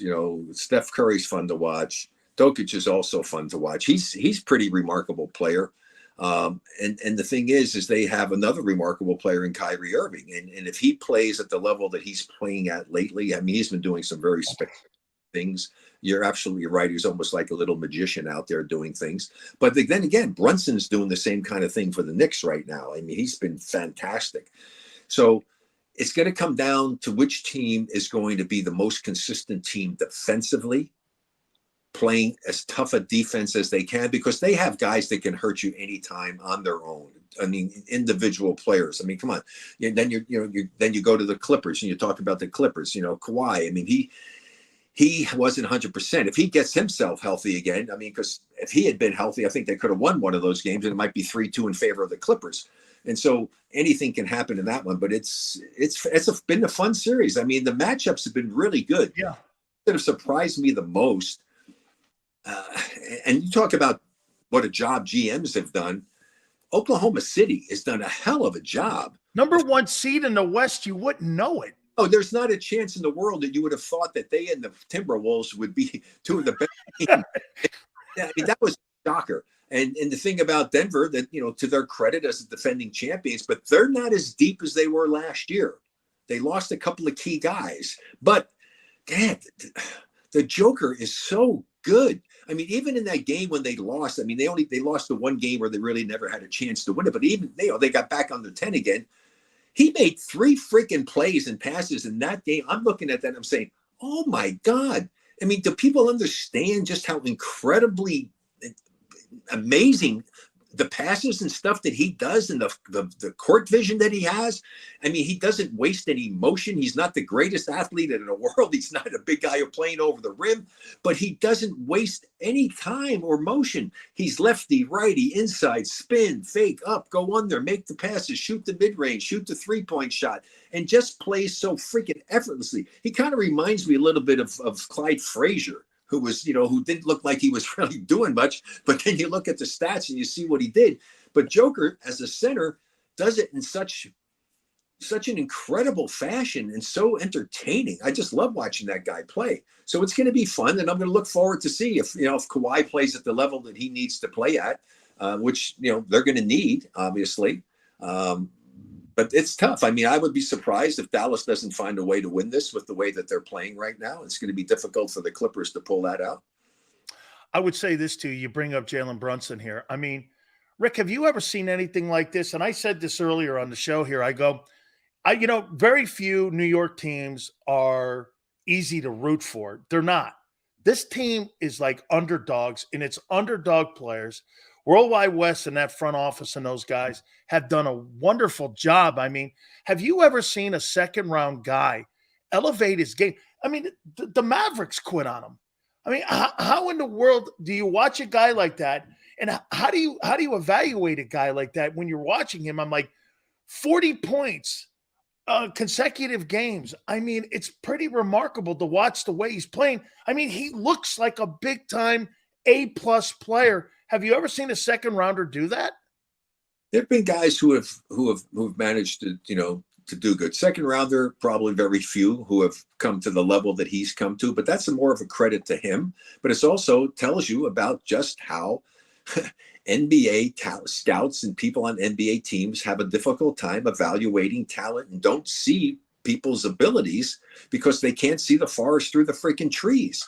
Guys stuck playing for coaches who have a system. They don't put the guy in a position to utilize the skills and the talent that he has.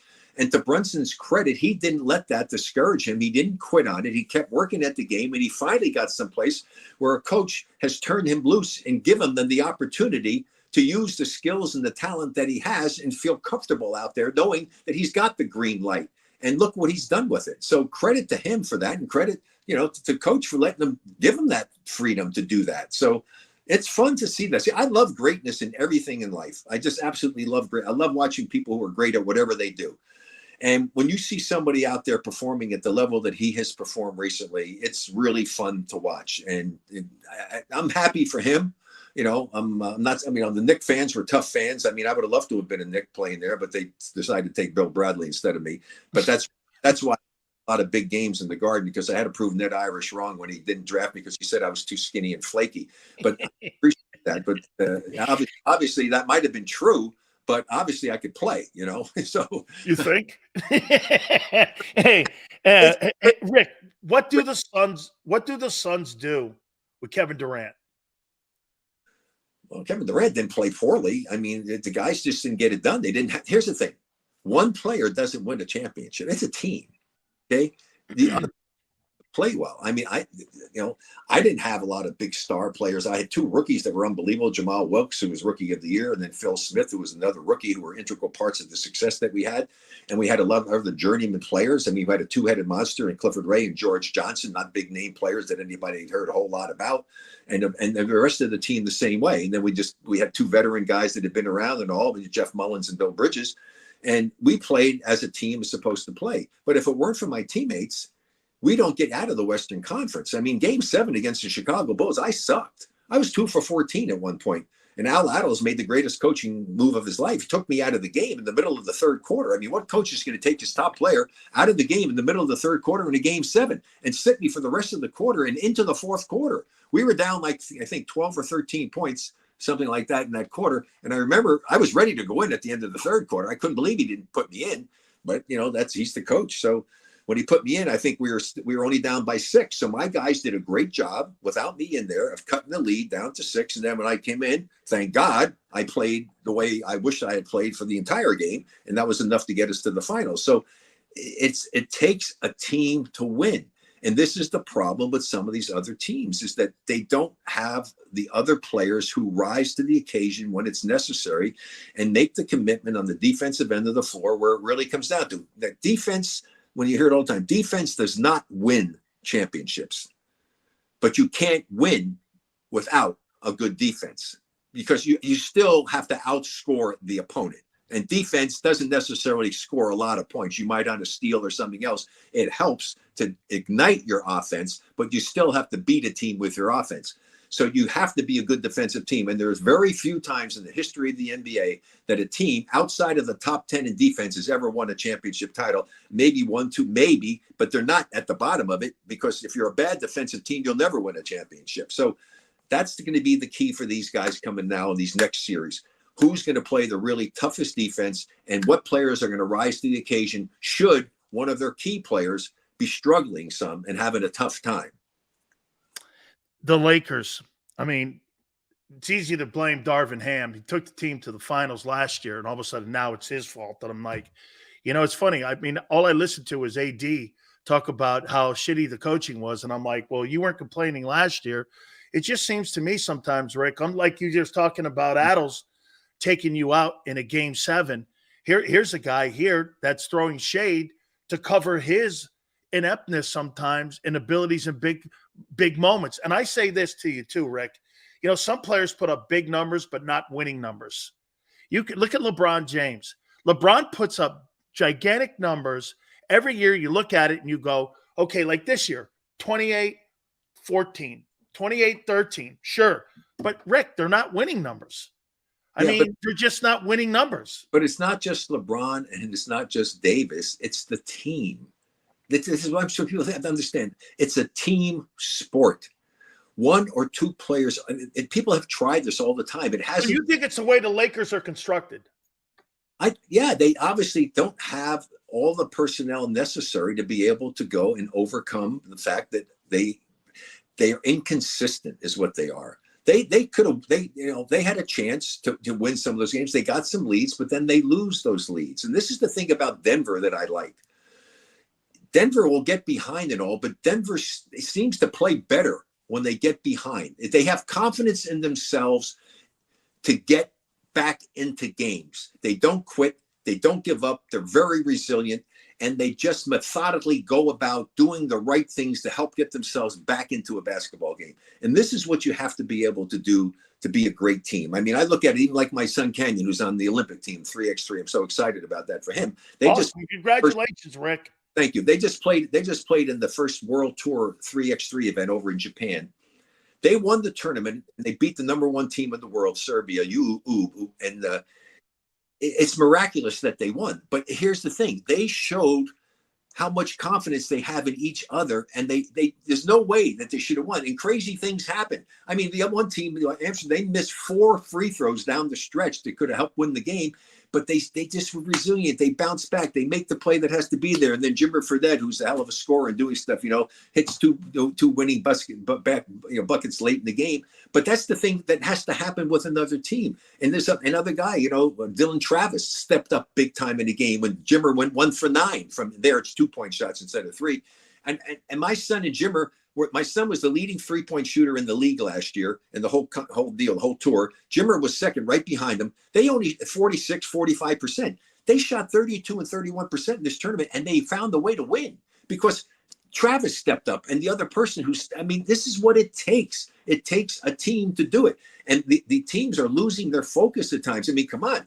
The Knicks almost did it. They won the game, but my God, they had a 19-point lead early. Right. Then somebody had a 30-point lead and let it blow. I mean, it's about staying focused in what you're doing. And it's really fun to watch and see how this happens. But that's what it is. Teams lose their focus. And then little things happen. A bad break goes this way. A ball bounces the wrong way. And the next thing you know, the team is back in it. And you can't ever rest. You got to bury teams. You just don't want to give teams a chance to get back in. The talent is too. Let's see if we can reconnect there with Rick. Hopefully he can connect back with us here and get back with him, and we'll finish it up here. Here we go. We got him back here. There you go. There you go, Rick. Hey, Rick. So anyway, it's fun to see. I mean, there's been a lot of really competitive fun games. It's been fun to watch and see, who winds up coming up with the big play at the most opportune time. And that's what I'm looking forward to doing the rest of the series. But if you're going to go based upon what teams have done through the regular part of the season, certainly it should be Boston and it should be Denver, but that doesn't mean that's what's going to happen. How about this, Rick? Is that the kid that was a Gator we're talking about here? Is that the Gator kid that's on that Olympic team? Oh, Scooter. Canyon? Yeah. Okay, hey, I'll do my best rooting for him. Hey, hang on. Hey, let me. Hey, finally here, I do have to ask you about Caitlin Clark and what your thoughts were on her and what you thought of her and the impact that she had. I thought one of the most remarkable things I ever saw, Rick, was that the women's final had more ratings and was a higher and most watched game than the men were. I mean, I was really blown away by that, her impact. Just your takeaway on her. Well, she's very special. I mean, she's the female Steph Curry. Yeah. Pretty spectacular. And, and she's going to get benefited, even though they're only paying her $70,000. She's going to be a multimillionaire thanks to Nike and all of her other sponsors. And, good for her. I know that Ice Cube had offered her $5 million to come and play in the Big Three this summer and all, but hey, when you're making that kind of money, just go about your business. It would have been fun to see what she could have done. That would have been really interesting, but She doesn't need to do that. I mean, now she can go out and try to prove herself. She's still got to prove herself on the pro level. She's done that at the college level. She was great for the game of basketball, and especially women's basketball. And they sold out season tickets for the Fever in Indiana the moment she got drafted. And they have 90% of the games she'll play next season will be on television. And they're going to sell out when they go to the other arenas at all, because all these young girls that all love basketball, they're all going to go out and want to see her play. So she's been fabulous for the game and for women's basketball in particular. Final question for you, Rick. I never asked you this. You know, the transition for me going from the college ranks to the pros was a pretty big leap. I didn't realize the speed, and I didn't realize how great of a technique that those players had. You can beat people in the college level with power and speed, but the technique that you play against those guys, everyone's strong, everyone's fast, everyone's great, but they have way more experience. How was that for you going from the college level? You were an All-American also in college and first-round draft choice. You go into the league. Obviously, Rick, 25 a night for your legendary career. I mean, you obviously, the game translated to your game, but was it tough for you at the beginning? No, it was actually very easy for me, to be honest with you, because in college, the other teams are always geared to try to shut me down. They're boxing ones, triangles and twos, trying to shut me down. When I got to the pros, I said, shit, this is unbelievable. I only got one guy guarding me. I mean, I love this. This is great. And I was really prepared to play pro basketball because we played a pro style in college. We played man-to-man defense. We pushed the ball. We ran. No three-point shot. We averaged 98 points a game back in 1965. Wow. So it was fun. And I was really ready to go, and it was great. I had to do an adjustment after the first time around. Jerry West was very helpful with me in that and talking to me. And but yeah, no, it was actually pretty easy for me to play in the pros. And they didn't have somebody my size who had the quickness and the speed that I had. I was fast and quick. And some people are fast, some people are quick. I was fortunate enough to be quick and fast, and that's a big thing. It's very difficult to do it. And every time I hear these announcers, the defender, I said, hey, wait a second. You can lock down a shooter. You can't lock down a scorer. I was a scorer. I wasn't a great shooter. I wasn't a bad shooter. I got better, but you can't lock down a scorer. It's just impossible. And anybody that says anything other than that doesn't know what the hell they're talking about. They obviously got locked down. Absolutely. Rick, that's funny you should say that, because Pete Rose said this, and I asked him on my program here. I go, Pete, what was it easier for you to play at the pros, or was it easier in the minors? He goes, oh my God, the minors are so hard. And I go, you're telling me the pros are easier? He goes, yeah, because I played against Seaver, I played against Carlton, and I played against Gibson. I knew what they were throwing at me. I knew what was happening. In the minors, hey, who's this guy? What's that guy? I never know who this guy was. And it was harder for me, like you said, in the college ranks, because you didn't really know what was coming at you here. But when you got into the pros, he thought it was easier for him once he went to that next level, because he knew what to expect. Yeah, well, it's the same thing here. I mean, you learn and you see what guys can do, but here the difference is that the guy's going to guard me. Depending upon how he guard me, I'm going to react. I'm going to do something there. I knew what I wanted to do offensively, and it didn't matter whether he was a pro player or the other guy. But in college, they're playing boxing ones, trying two people double. I mean, in the pros, I had one guy. I mean, I just wish that I had the athleticism, because I knew I could beat the guy guarding me most of the time. But the thing is, I had to worry about, Bill Russell. I had to worry about Will Chamberlain. I had to worry about, Walt Bellamy. I had to worry about these other guys, because I couldn't go in and jump over the next guy. First guy and trick the second guy. All right. Hey, Rick, how's the pickleball game coming? Pickleball is great. I'm so proud. I'm proud of myself. Actually, I went to the U.S. Open and I won the Triple Crown in my age and skill level. I won men's singles, doubles, men's doubles, and mixed doubles. So I won the Triple Crown at the U.S. Open. Man, so I could just see it here. The NBA championship, Larry O'Brien trophy here, and Rick's got the pickleball championship here. I wonder what means more to you right now and where you are in your life. I'm thinking the pickleball's right there. It's got some pushes. I would say it pushes the Larry O'Brien trophy over, but I don't know, Rick. That's got to mean a lot to you there, man. No, it means a lot to me, but it never means as much to me as playing. I mean, I was playing at the highest level possible in one of the major sports in the world. I mean, the pickleball is becoming big time now, but I'm very proud of what I'm able to accomplish. You always have to have goals. My goal was to win some major titles, which I was able to do. And then I decided to go for singles so I can do the Triple Crown. And in my first try, I was able to accomplish that. So I'm going to try it 2 more times later in the year in the World Seniors, that they have in Utah. In St. George, it's the Huntsman World Senior Games, and then I'm going to try it again in the USA Pickleball National Championships in Mesa, Arizona, in November. So I'm looking forward to seeing if I can manage to pull it off again. I love it, Rick. Tell folks what you're working on and where they can find you, please. Thanks to my partners, though. Fred Shuey in the men and Sue Michaels in the women's were the ones that were my partners. So the octogenarians came through. Tell the website, throw it out there for folks so they can find it, because you're doing a ton of stuff, I'm sure of it. No, I don't have a particular website and stuff, but if people are interested in medicilleaf.com, and you can put it out there again, medicileaf.com, and go to gosleeves.com, GOSLEEVES.com, and allomd.com. All of those have amazing products that I use on a regular basis. A lot of it's cannabinoid based, and if you put the code RB, small RB24 in there, you get a substantial discount. But a day doesn't go by. I never play pickleball without my Go Sleeves, and we got a lot of football players, runners, and everybody.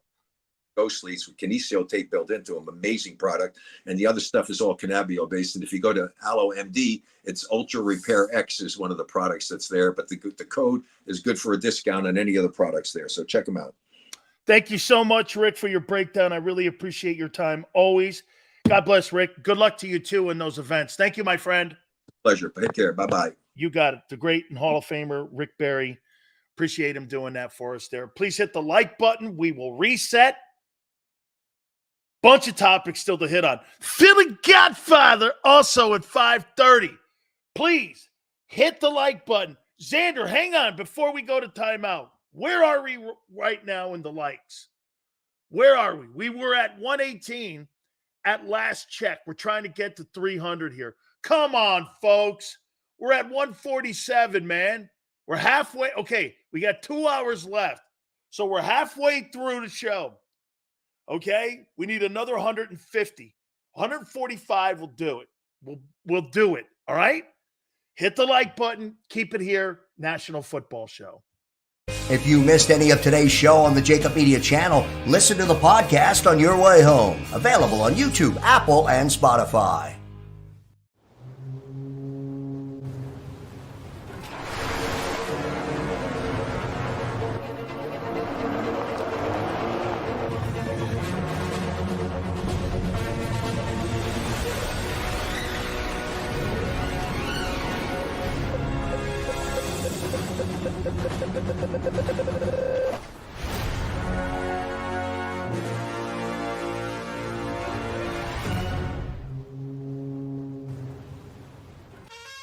Is the best vacation one that you find, or one you get lost in? One that takes you to new heights, or reminds you to go with the flow? To get your feet wet and your wheels spinning? One that lets you find your own rhythm, or get carried away? Find the best of yourself. Get lost in the woods. Plan your stay in the Wildwoods today. Go passionately. Go fearlessly. Go confidently. Go Birds! Go confidently towards your goals with First Trust, Philly's hometown bank for nearly 90 years, and the official bank of the Philadelphia Eagles. We're focused on getting you over the goal line. So go with conviction. Go with trust. Go Birds! And go forward with us by your side. First Trust Bank, the official bank of Philadelphia dreams. Oh, and go Birds. Listen, if we even think you owe us money, you won't know what hit you. We'll put liens on everything you own. Raid your bank accounts, retirement fund, pension. You'll open up your paycheck and cry because we'll already have the money. We'll haul you into federal court and you might even go to jail. Hey, it's our job.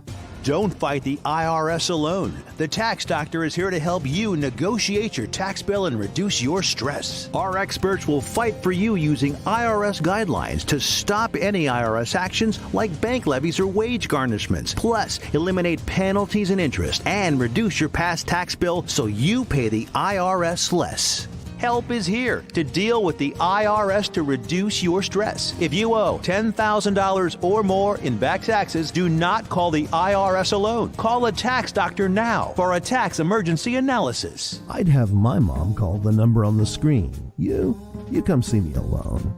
We'll work it out.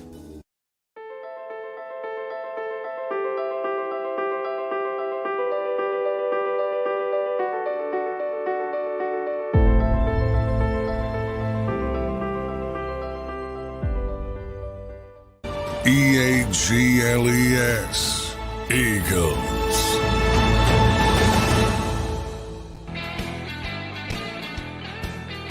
Big Sales National Football Show. Philly Godfather.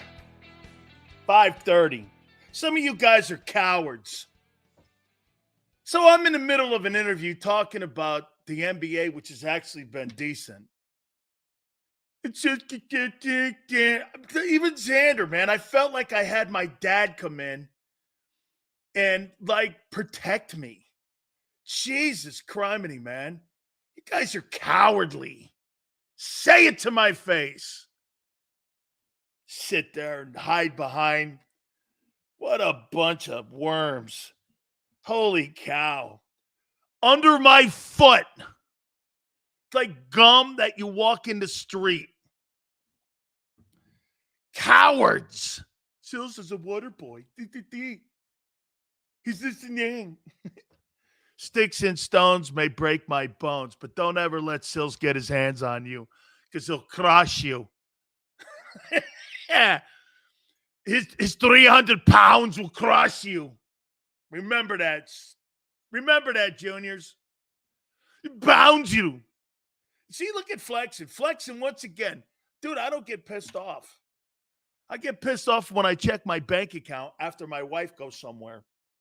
That's what I get pissed off at. You want to really know? That's when I get pissed off. All right? Oh, Jesus, criminy. I thought he was talking about likes. Seal's pushing 350 after a few beers and margaritas. And I choose to be 350. I'm not 350. I'm about 338. Okay, that's my cruising weight. I like that too. See, I'm not going to run for my life anymore. I'm just going to turn and beat the shit out of you if I had to. How you doing? They're crushing you. Don't worry about it, JM. Big Sills played at 315. How you doing? Ain't that far over playing weight, Junior. I'm literally half that. Hey, next time I'm in Philly, JM, why don't you come sit on Big Sills' lap? How you doing? Come here, kid. Oh, man. Sills is compromised. No. Hey, let me tell you, there's a reason I'm still the heavyweight champion of the world. But now I'm a pacifist. I'm easy now. I'm more of a pacifist. You know, it would be so awesome to have a leader like Patrick Mahomes when he says, yeah, man, I'm going to run the corn dog play in New Orleans in the Super Bowl. Yeah, we're going to do that again. The cornhole play or whatever the hell it is. That corn dog play. What's he telling you? He's going to have a three-peat. Can't beat him. All the money. Howie spent, so you know what's going to be really sad? Howie spent $466 million on player salaries, and you won't beat the Chiefs.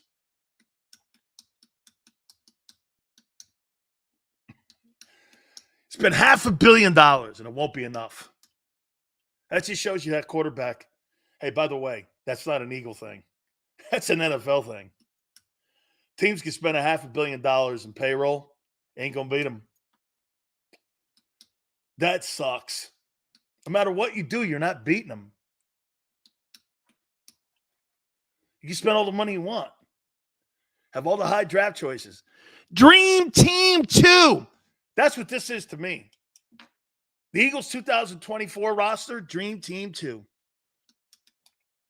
Let's see if we have a different outcome than Dream Team 1.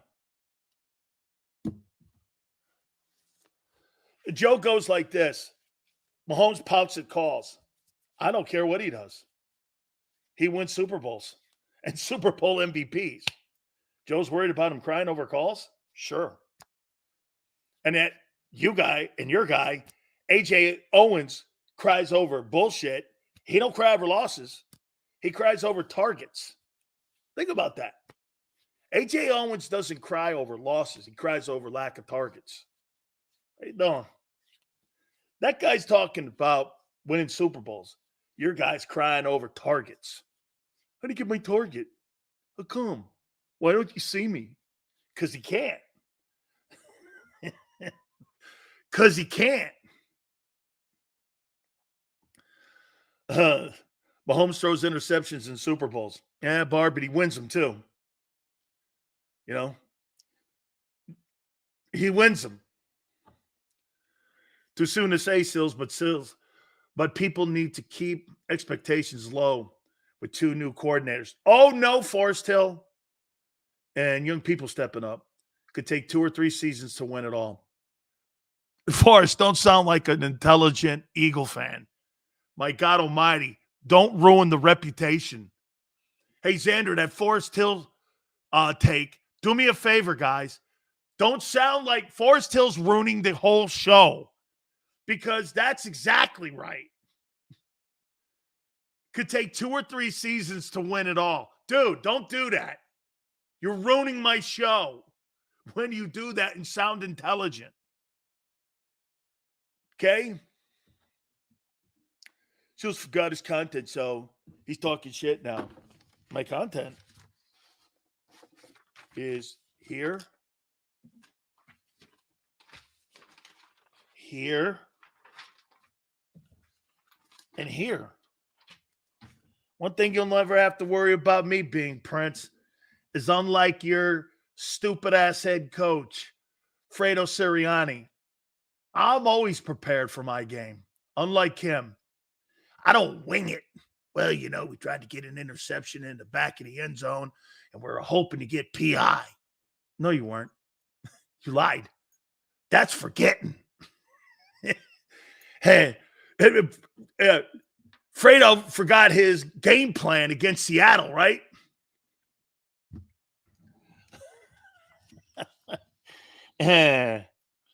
Forgot his. Hey, what happened in the Seattle game? Xander calls me an antagonist. I should probably stop before too much crying goes on, and Xander has to come in here and calm you guys down, or you know, my clips get banned. Hey, do me a favor. I would like to see this. Big Sill Starnet. I would like to see this. Is it too soon to cut Nakobe Dean?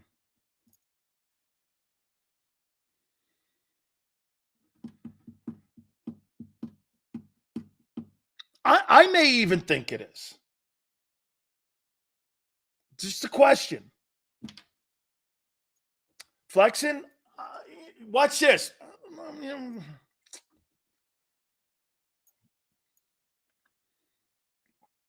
Is it too soon to cut him?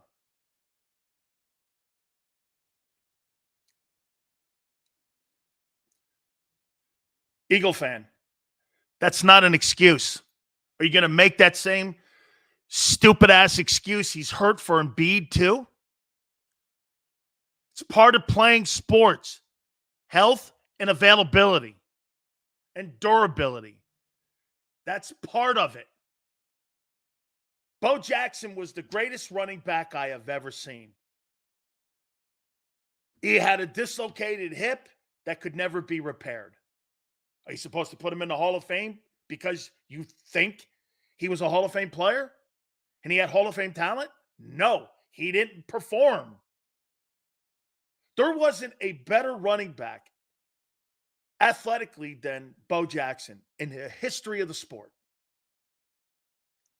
But that didn't matter. He couldn't play.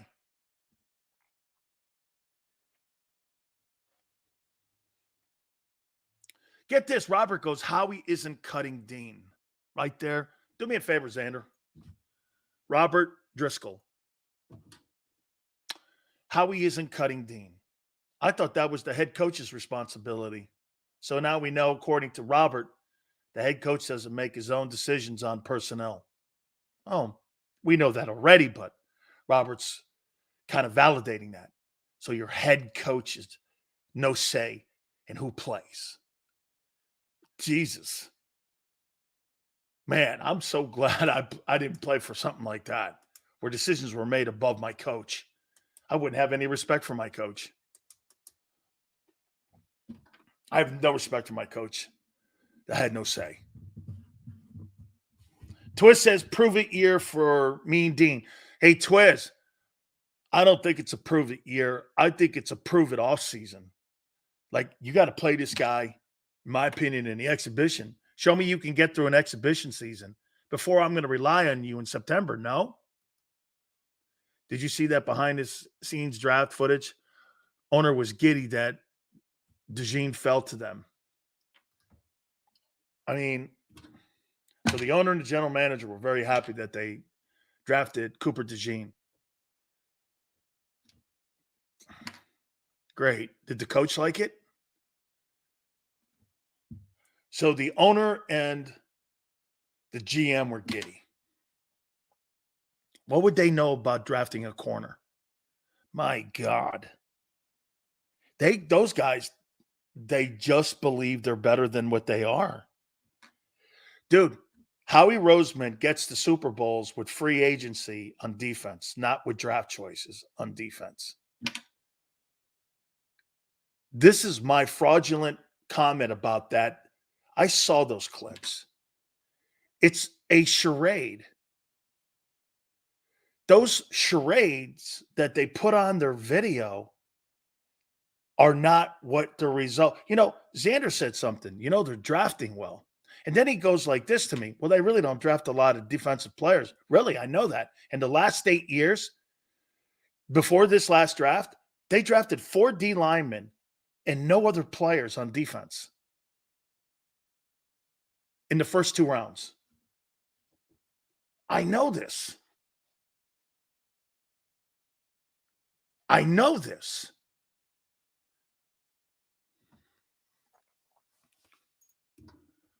Dude, you know who I want to pick my players and who I would have in my – do you know who was in – now, again, this is before the salary cap. Do you know who is in the Steeler war room for the draft every year? Do you know who is? Mike Tomlin, Carl Dunbar, Alfredo Roberts, the scouting guys. They share in who gets drafted. Philly, they don't. Let's be candid here. You don't win defensive football games and put a defense together with that draft room. So when you put Cooper DeJean up there and you put that, I laughed. I was like, they were giddy that they drafted him. Why? Your head coach, you undermine your head coach there. It's embarrassing.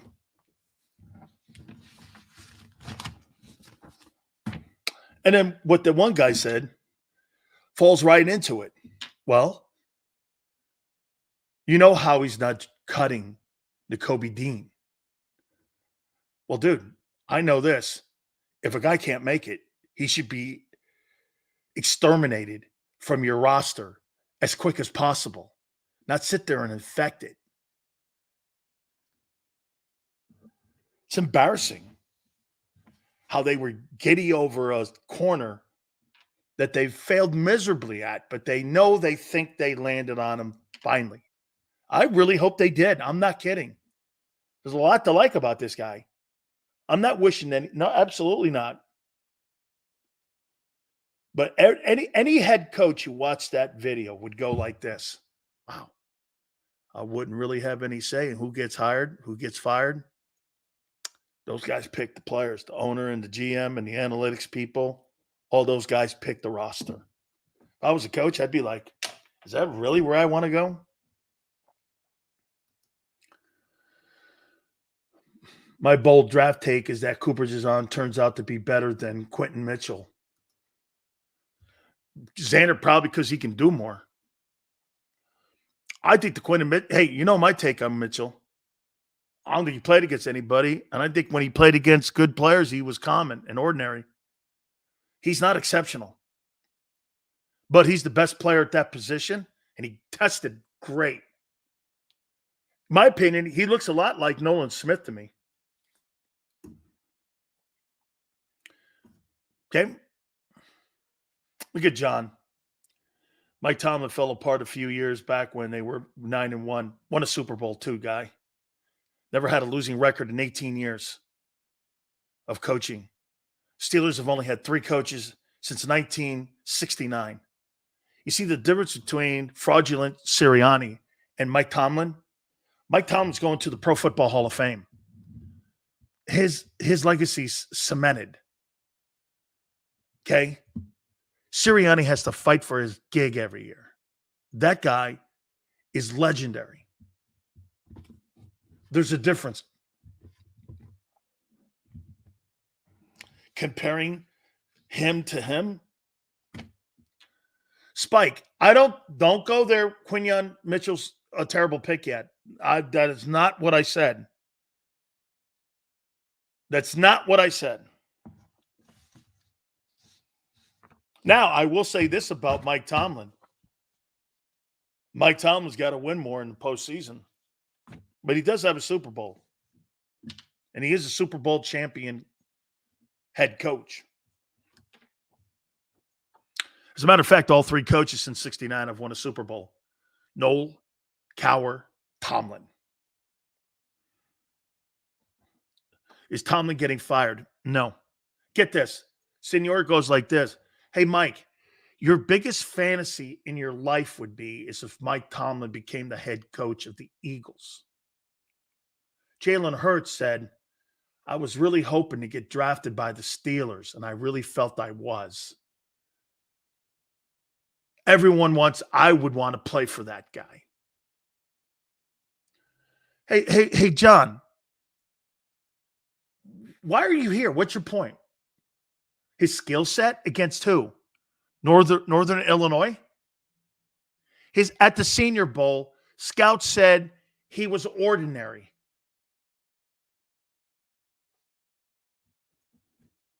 He was ordinary. So that Super Bowl that Tomlin won was Cowher's team, not his. Oh, I see. Yeah. That's right. So Cowher's a fraud too. Howie's Lurie's guy. Nick is Howie's guy. Nick is not Howie's guy. Nobody's Howie's guy. It's coach. They're all expendable. That's Doug Peterson. Well, who was Doug's guy?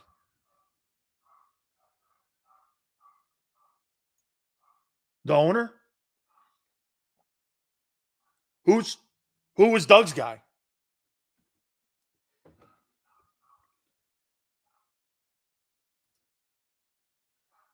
Trust me, Nick is his guy. That's why he lets Howie do whatever he wants and doesn't push back. It's not a coach. It's a pawn. Players. Before I do that, here are some of the players that I believe that will be June 1 casualties. Do you think any of these players, Howie Roseman, and really, you know what? As a matter of fact, I'm just going to start saying from now on, when people ask me the head coach of the Eagles, I'm going to go Coach Roseman. Do any of these players move Coach Roseman to where he want to add him to his roster? I'm done talking about. As a matter of fact, until the season starts, I promise you, I'm going to do everything in my power not to talk about a guy who's not really a coach. So I'm going to say Coach Roseman from now on. Is that okay? Brian, we're good? I'm not bringing that guy up. Okay? So I'm going to bring up Coach Roseman. So do any of these free agents move the needle for Coach Roseman? And I think some of these guys are going to be June 1 cuts. And I'll tell you why. I believe, hey, Niner all day, you're not going to like it. But would Coach Roseman look at something like this? Brandon Ayuk, I think, is going to be a June 1 cut. Why would he be a June 1 cut? Well, they've been shopping him, and no one wants to pay for it, what they're asking in San Francisco. Why wouldn't I wait for him just to get cut and then bid for him with a lower market price? Salary caps are starting to get set. If you trade for him now, you're negotiating against yourself. Wait for him to get cut, see what the market is for him, and if you really love the player, you're going to get him at a reduced price. Get this. See, again, Taylor has no idea what he's talking about. You're an idiot for that comment, and the Niners suck. Here. Well, he just wants to get, I suck. Follow me here. The price tag that he wants versus the price tag that he's making. Then what you do once he gets released, say there's 4 teams. If there's 15 teams, then you got a problem. He's probably going to be out of your price range. You would have made the move already. So what you're going to do is you're going to wait for him to get cut. And if there's only 4 teams, why is that important? Well, I don't have to spend a lot of money. I'm negotiating with 4 teams, not 14 teams. Price is down. It's called supply and demand. Why would I negotiate against myself?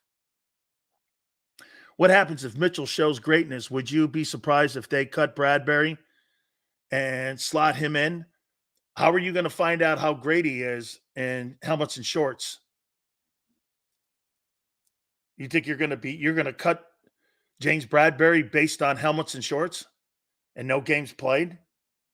Pretty big gamble, don't you think? Putting a guy who lined up against Northern Illinois, you're going to line him up against Jordan Love in the opener in Brazil? You comfortable with that? It's kind of the same shit you did with Nakobe Dean. You thought you just plug him in over TJ Edwards. How'd that work out? You understand what I'm saying? This is why when people go, Sills, Niners have never cut him. They trade him. No. If I'm a trading partner, you know that dumbass that said that? So I'm a trading partner, and the 49ers call me and say, I'm going to trade Brandon Ayuk for a 3rd rounder. And you know you got to pay the player because he wants to get a deal like Devontae Smith gets. You'd sit there and go like this. So I got to give up a 3rd rounder and pay him. Why wouldn't I just pay him? Why would I give draft choices up? That's the game behind the game.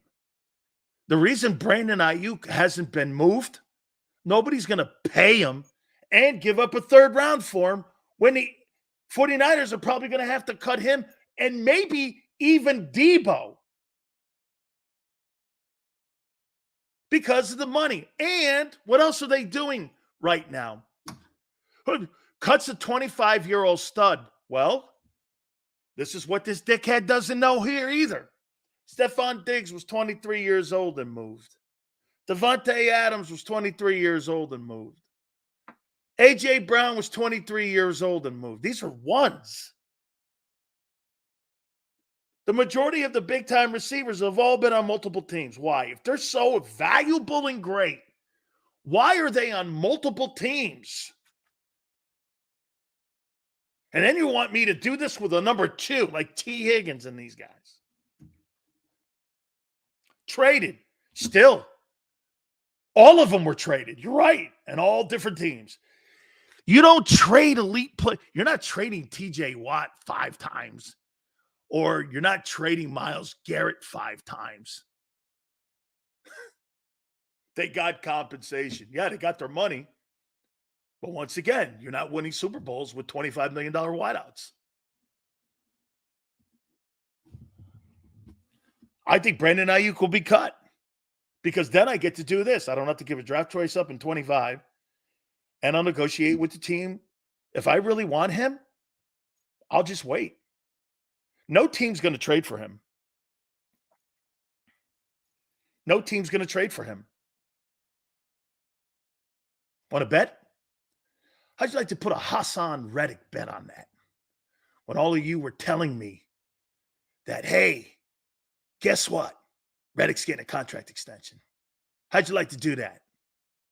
Hey, how's that extension coming with the Jets?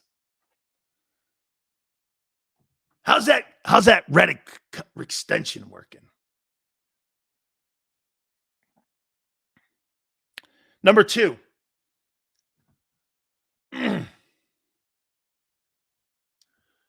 Just like Sills said, Smith and Brown. I never said Smith wouldn't get a contract. That's not true. Oh, well, no. I said once, but I also said, Senor, once Smith. I know I said you'll not have two $25 million a year wide receivers on the team, and you don't as of now. That'll happen in 3 years. We'll see if he's still on the team. And I also said your boy A.J. Owens would moan, cry, and get his feelings hurt. And you know, he pouted and he got his money. The little girl got her money. Very happy for her. Very happy for her. Fantastic. Here's number 2. Kenny Clark, defensive tackle, Green Bay. Could be a guy to look at. Wait for him to get cut on June 1. There's your depth. You get a guy like that, you put him in the middle there, it's going to cost you a little bit of money. But he's like a Javon Hargrave. You put him in there, and you could put him in the swing position. In my opinion, Kenny Clark could actually beat out Milton Williams and be a better ball player over there at that left end position. Okay? Here's another June 1 cut. T. Higgins. Higgins is a great player, Sills. They just picked up his option. Okay. And he could be a June 1 cut. Did they pick his option up? I'm not sure of that. Let me check that.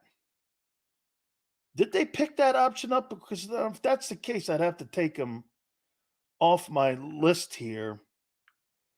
T. Higgins, 50-year option. Did T. Higgins get that? I don't remember him getting that. I don't know if he got that. T. Higgins option. Did he get that option? Oh, he anticipates it. Exercise Jamar Chase's 2025 option. 3 team. Oh, no, he didn't. No. June 1 cut, T. Higgins. Okay. T. Higgins. I think could be a franchise. I think he could be a cut. And they'll eat the cap. Let me see here. It's a $21 million franchise tag. Higgins would either have to sign the 1-year tender or play on a restricted 1-year deal in 24. He hasn't signed the contract yet. So Higgins' franchise tag would be 21-8, and he hasn't signed that 1-year contract yet because he's looking for a long-term contract extension. So, let's see here. Yeah. It appears the Bengals wide receiver Higgins is content staying in Cincinnati The Bengals, though, I do not anticipate them keeping him. So I don't know, man. I think that's a complicated scenario. Okay? That's a complicated scenario. I think that's going to be an interesting watch here in the offseason here, what they do. Matthew Judon, edge rusher, New England, I think could be a June 1 cut. That's right. You're right, senor. Wasn't he a second rounder? He doesn't get it. You're right. Matthew Judon can be a June 1 cut from New England. Here's another interesting guy, but I think you're pretty packed back there in the secondary. Greg Newsome, the second, cornerback, Cleveland. Cleveland's got a lot of money that they have to dump. Okay, a lot of money. And I like this guy, Judon. You put him out there and you put him in that position where Milton Williams is, I like him. Offensive tackle, Cam Robinson. That a JM, then why didn't they give him a deal? And the Eagles need a ton of depth at defensive tackle and defensive line. Who is Jalen Carter's backup? Ojamo, whatever his name is, that 7th-round pick? No, thank you. I want someone that can play, like Linval Joseph or Ndamukong Suh. I want someone that can actually play. Okay? Who's backing up Milton Williams? Okay? Who's backing him up? That's why this kid, Kenny Clark, can play and help you out there. Darius Slayton, wide receiver, New York Giants. I believe these are going to be June 1 cuts. That T. Higgins, I'm going to take that guy off my list here because I don't know what they're doing in Cincy with him. Brendan Ayuk, wide receiver, San Fran. Kenny Clark. You know, they're talking about potentially cutting Deebo Samuel in San Francisco. Matthew Judon, edge, New England. Greg Newsome, the second, corner, Cleveland. Cam Robinson, OT, and Darius Slayton, wide receiver. All right.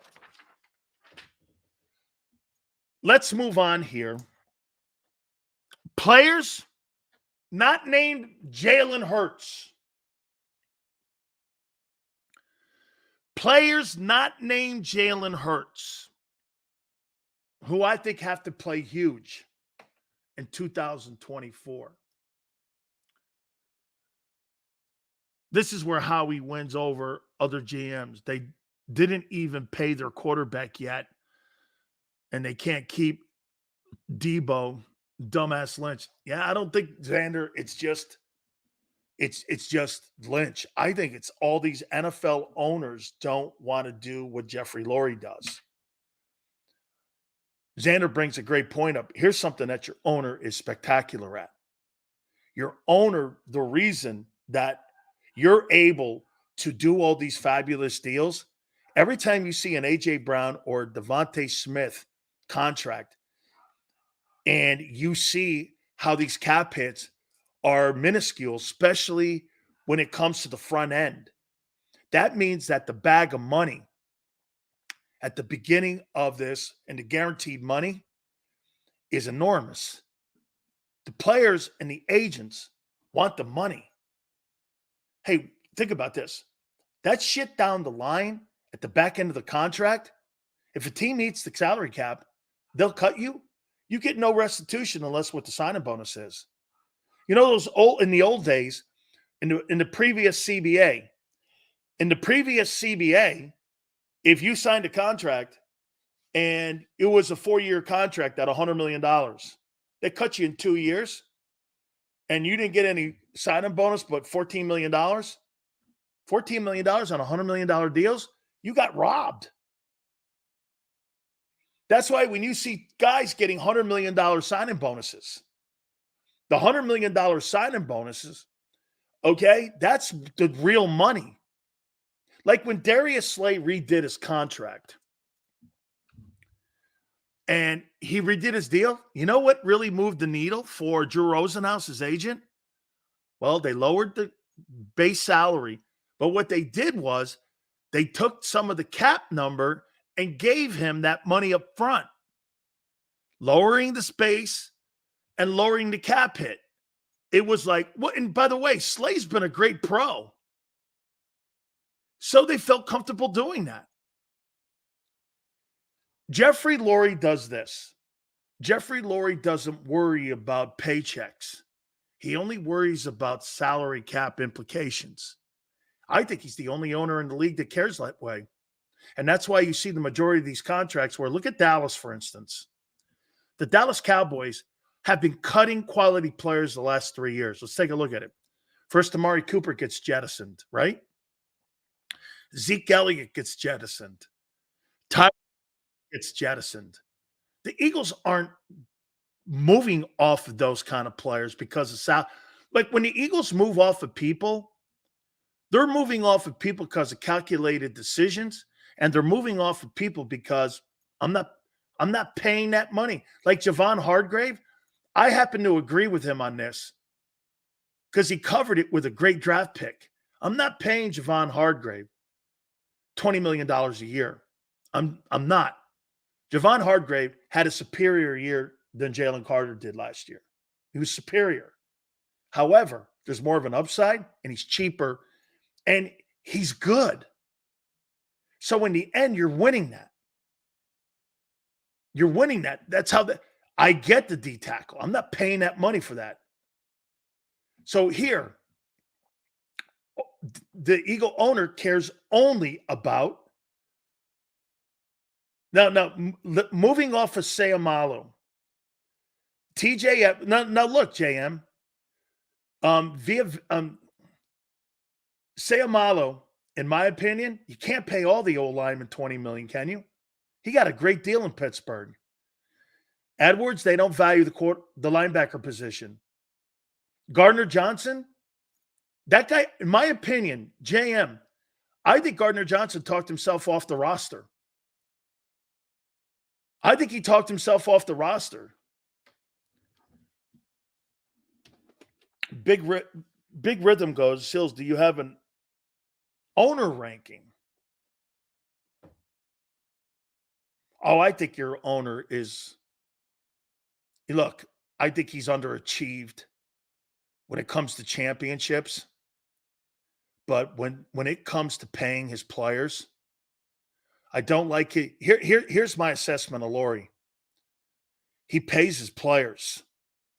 He doesn't give his coaches any kind of control at all. He relies on his CPA GM to manage his book and his money and the money that's paid out. That's why he controls the roster. You control the roster. You control who plays. You control the bank account. He controls the scenario on what's paid, what's not paid. But he pays it. And if you perform, he'll pay you.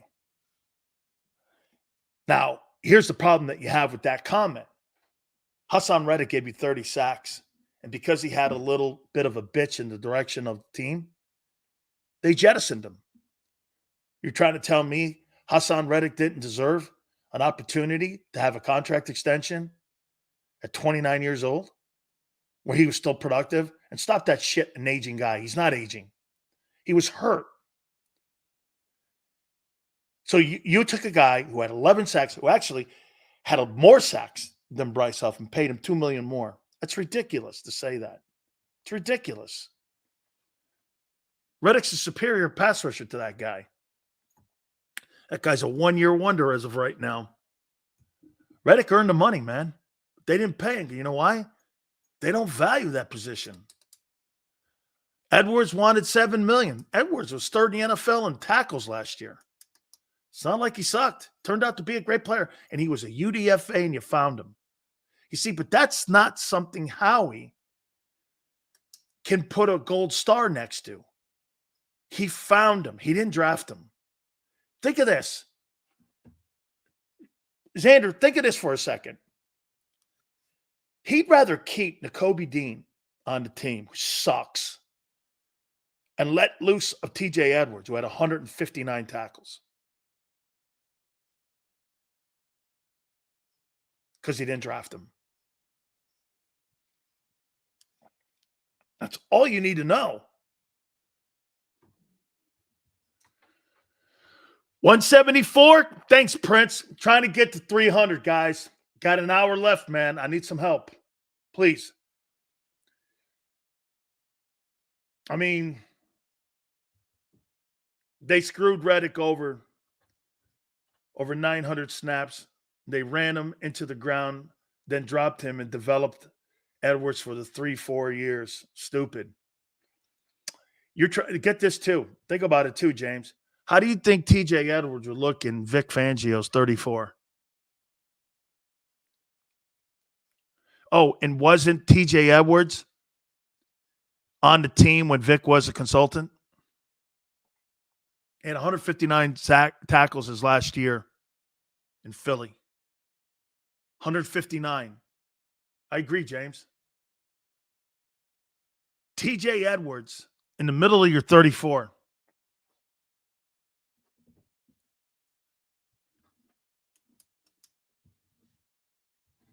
TJ Edwards.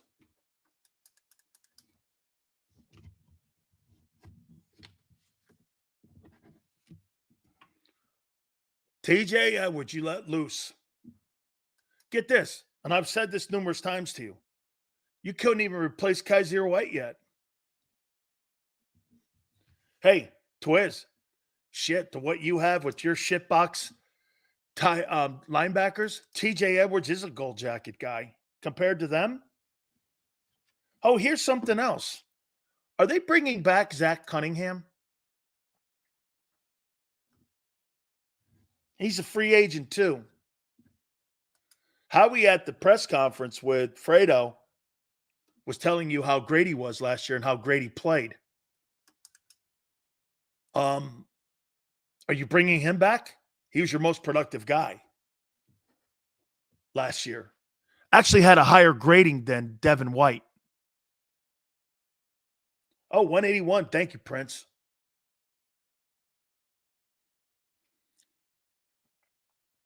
Robert, what do you think, guys? I would bring Zach Cunningham back.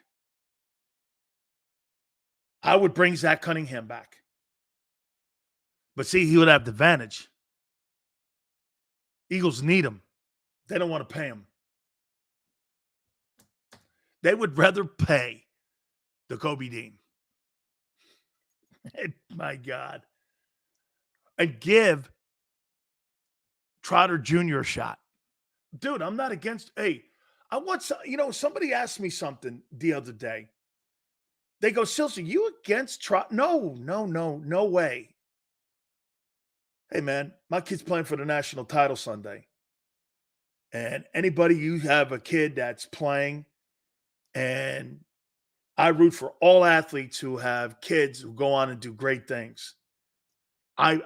Jeremiah Trotter Sr. has to be exceptionally proud of his son being on the Eagles. Playing in a place where he played, he's got to be exceptionally proud. It's a great story. It's a feel-good story. It's not really talking winning football, but hey. And someone goes, well, Sills, you're being cold with that. Dude, I'm not talking about a kindergarten, or I'm not talking about recess here. I'm talking about winning games. Aren't we? Or do you want to feel good? Oh, that's the thing here. My wife and Xander. Hey, let's all feel good. All right. Nothing wrong with that. Especially on May 3rd. It's all good. This is not, hey, I hope Trotter plays a lot. I mean that. I mean that with all my heart. Okay? Trotter's not going to pan. I listen. Let's see what listen. He's not fast. He makes plays. His knowledge of the game that his dad passed on to him will have to help him a lot in his career. Do I think that can? To a point, yes. Yes. Yes. Will they pay Cunningham? But what they want, he's on the street right now. Well, his highest place that he would get the money, James, would be Philly. Okay? That's where he'd make the most right now. Thanks, Prince, for keeping an eye on the likes right now. Come on, folks. We're trying to get to 300. About 116 behind right now. We got to have a big last hour of the week. So I appreciate it. At the top of the hour here, players not named Hurts. We'll keep Hurts out of it. 304 goes Tobias or Mozzie. Who sucks more? Well, Tobias. I gave him $180 million, and it's fully guaranteed. Mozzie, I could send him on the street, and he could work down there at Capel. Or, hey, 304, we could put him in Arlington somewhere, put him in the stockyards, and he could work in the stockyards in Fort Worth. You know, I mean, we could put him to work somewhere in the stockyards. Okay? I mean, Tobias, you gave $180 million guaranteed to, and you got 0 points from the guy. Tobias could offer his services for free next season, and I would decline. Too bad, Xander. You're already in for it. Contract's fully guaranteed in the NBA. So whether he's here or not, you pieing. That's Ben Simmons. Hey, two of the shittiest contracts in the history of Philadelphia sports. Ben Simmons and Tobias. I mean, wow, what a process. Hey, how's that process working? Tobias gets 180. 0 goose egg points last night. And Ben Simmons, you pass on Butler. Oh, okay. Who was that? That Folks kid, too. Great draft pick. Hey, this guy, Josh Harris, man, he knows what he's doing with the Sixers. Who's running that thing? Elton Brand? Oh, wait, he did. Yeah. Oh, my God. Now they want Paul George. Another aging player who misses a lot of time. Yeah, load management. Oh, man. Brian Colangelo killed the process. Hey, Jerry Colangelo's got a lot to do with my daughter's school, so I've got to kind of be. Yeah. Hey, this is where I compromise myself here. Jerry Colangelo has a lot to do with my daughter's school, so no comment. Hey, I can't really talk too much about the Colangelo family. You know, yeah, because I know them and I gotta be cool. They have a lot to do with my school. The arena that they graduated in is the Colangelo Arena, so I gotta be. Paul says the Eagles aren't re-signing Cunningham, 4-5 linebacker on the roster right now. I will start and I'll be a backup. That's it. Dude, so you'd rather have the Kobe Dean on the team than Zach Cunningham, who's by far superior to him. Does he run the rugby team? No, but he runs the school. He's a huge donor, Jerry Colangelo. Talked to him numerous times. All right. Final hour of the program. Philly Godfather, man. Hey, you want to make some money? Our guy's going to be there. Also, we're going to get to this right here. and players not named Hurts, who I think have to play great in 2024. John says, so Sills, give us an honest opinion. What does this organization need to do to win more Super Bowls? All right.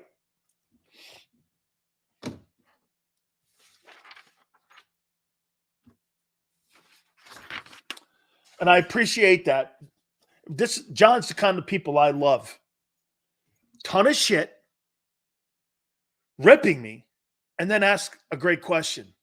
Hey, John, I'm going to write this question down so I don't forget it. And we're going to take a timeout, and I'm going to answer that question. Think about it, all of you. What do you think the Eagles need to do for them to win more Super Bowls or the Super Bowl this coming year? Okay? Think about it. Philly Godfather, we'll do that. I like that question. Now, John, if I say this and what I say, okay, I'm going to give you the opportunity to agree or disagree. Fair? John's the kind of guy I like on my program, just like Senor and like LJ and all of you, Denny, JM. You can agree or disagree. And I'll write some things down here, okay? Do me a favor, guys. We're about 100 out from 300 likes. Please, love to get to that number. Hit the like button. Keep it here, National Football Show. If you missed any of today's show on the JAKIB Media channel, listen to the podcast on your way home. Available on YouTube, Apple, and Spotify.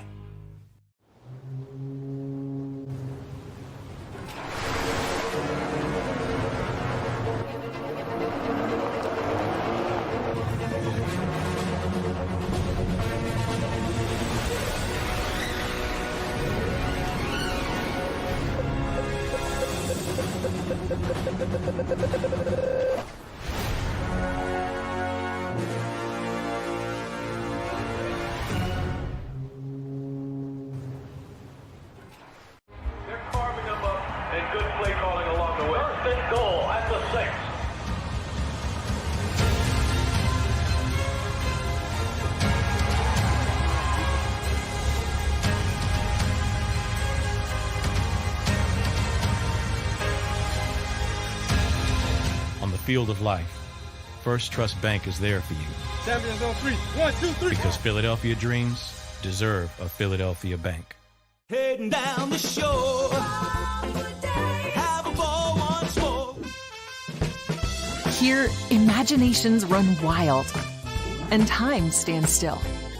Because here, you can find the best of the Jersey Shore, all on one 5-mile island. So leave the old you behind and get lost in the woods. Wild, wild, wildwood days. Plan your stay in the Wildwoods today.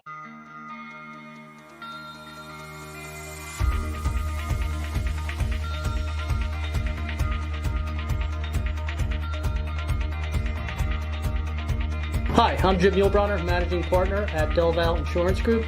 Give us a call. We're a local, knowledgeable agency, not an 800 number. Go Birds!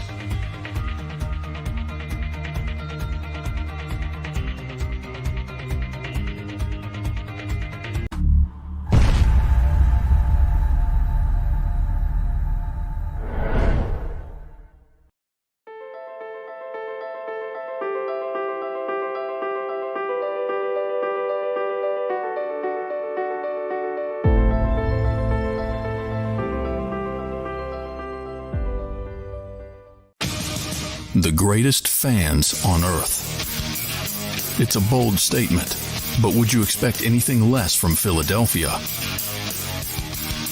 58 years of heartache creates a toughness, a grit, a resolve not found in most.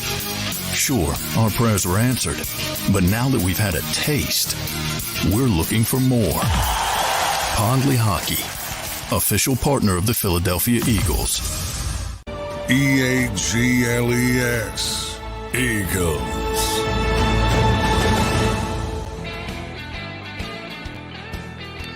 Big Sills, Please hit the like button. Thank you guys so much for doing this here on a Friday. We appreciate it. 87 days out to the start of training camp. Unbelievable. We're right here. We will hit on players not named Jalen Hurts.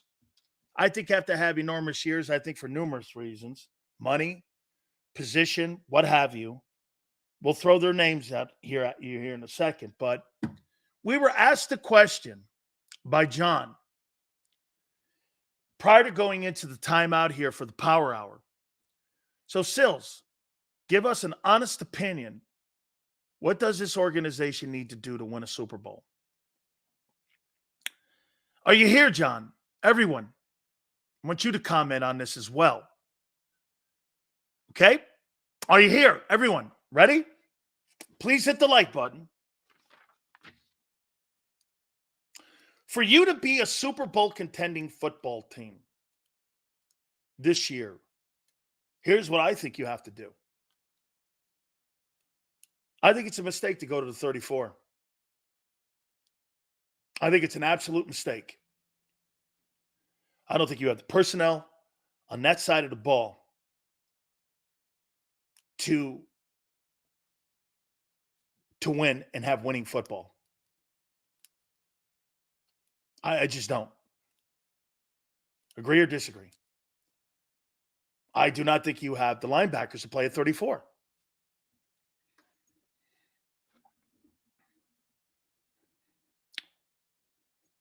Well, then, Paul, you got the wrong DC.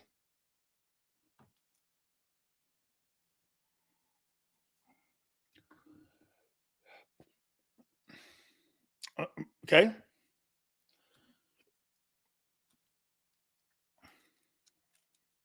Do you agree? You really think the 34 is going to change?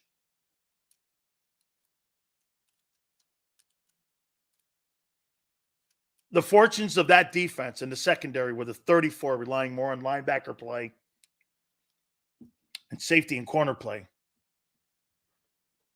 James, Dan, I agree with you. Hurts is also being used wrong. So I say the 34, and if that's all Vic can do, and there's not a bunch of hybrid of it, I think it's a mistake.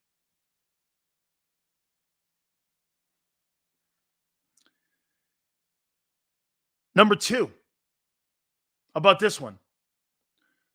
I think you got to get back to coaching Jalen Hurts in 2022, Jalen Hurts. Not what you want something to be, that's not. You tried changing Wentz, and you tried changing Hurts, and they were both catastrophic failures at the end. The Eagles had a lot to do with Wentz's demise, too. After he got hurt in L.A., tried protecting him, too. Tap, tap, tap, hold the ball, sack, fumble. All that shit went down. You tried that, too, and it ended horribly. And now 2023 was the beginning of the end of Hurts, unless you change. Okay? You go back to Jalen Hurts, and this is where I agree with Xander. You go back to Jalen Hurts 2022, you'll be a Super Bowl contender every year that he's healthy. How about that? As much as you guys think that I think they're coaching him wrong, I think they're misleading him. And I also think that's on him. Like, I tell you with Dak, why stay in Dallas, dude? You've been there 9 years. You really think in your 10th year you're going to win a Super Bowl? Get out of Dallas, dude, before it's too late. Give yourself a chance to win a Super Bowl. You know, let's take, for instance, and I know it's a long time ago, Jim Plunkett was on the shitty Patriots. He was on the shitty 49ers. He goes to the Raiders. He wins 2 Super Bowls. An organization doing the right thing and doing the right thing by the quarterback, I can't tell you how important that is. Even Dick Vermeil says, let that guy run. Vermeil even doesn't agree with the way they're coaching him. Even Vermeil goes on IP all the time and says it. He doesn't agree. You coach him like you did last year, Jalen Hurts will end up being just a middle-of-the-road quarterback with fairly decent numbers and look a lot like Geno Smith, who went to a Super. No, he'll look like Garoppolo. Nothing special. Because the only thing he'll hang his hat on in 5 years from now is that he took a team to the Super Bowl like Jimmy G did. Colin Kaepernick took a team to the Super Bowl. Would you call them two guys great? What's the difference between Jimmy Garoppolo and Colin Kaepernick and Jalen Hurts? Nothing.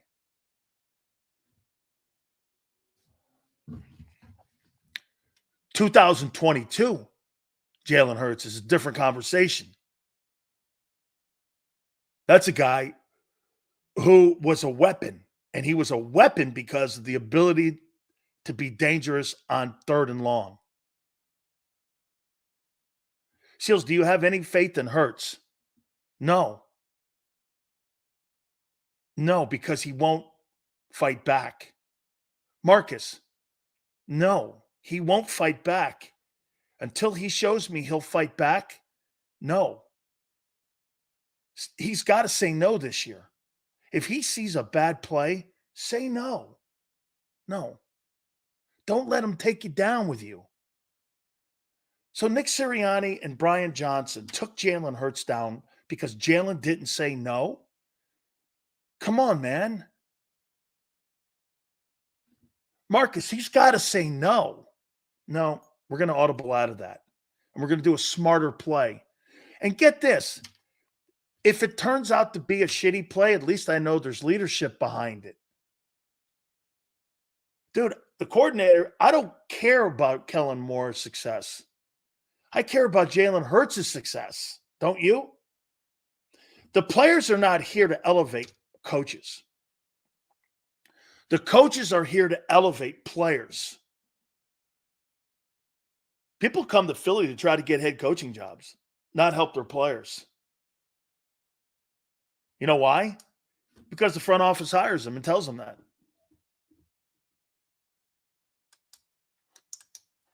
That's why, again, you coach that kid like he was in 22, and I'll have a completely different conversation about him.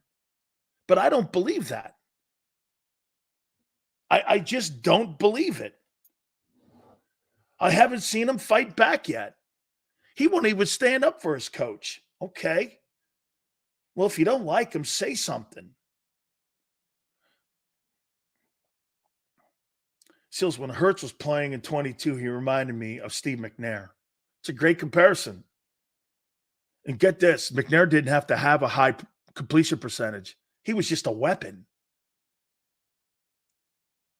McNair didn't have a high completion percentage, but you couldn't defend him in open space.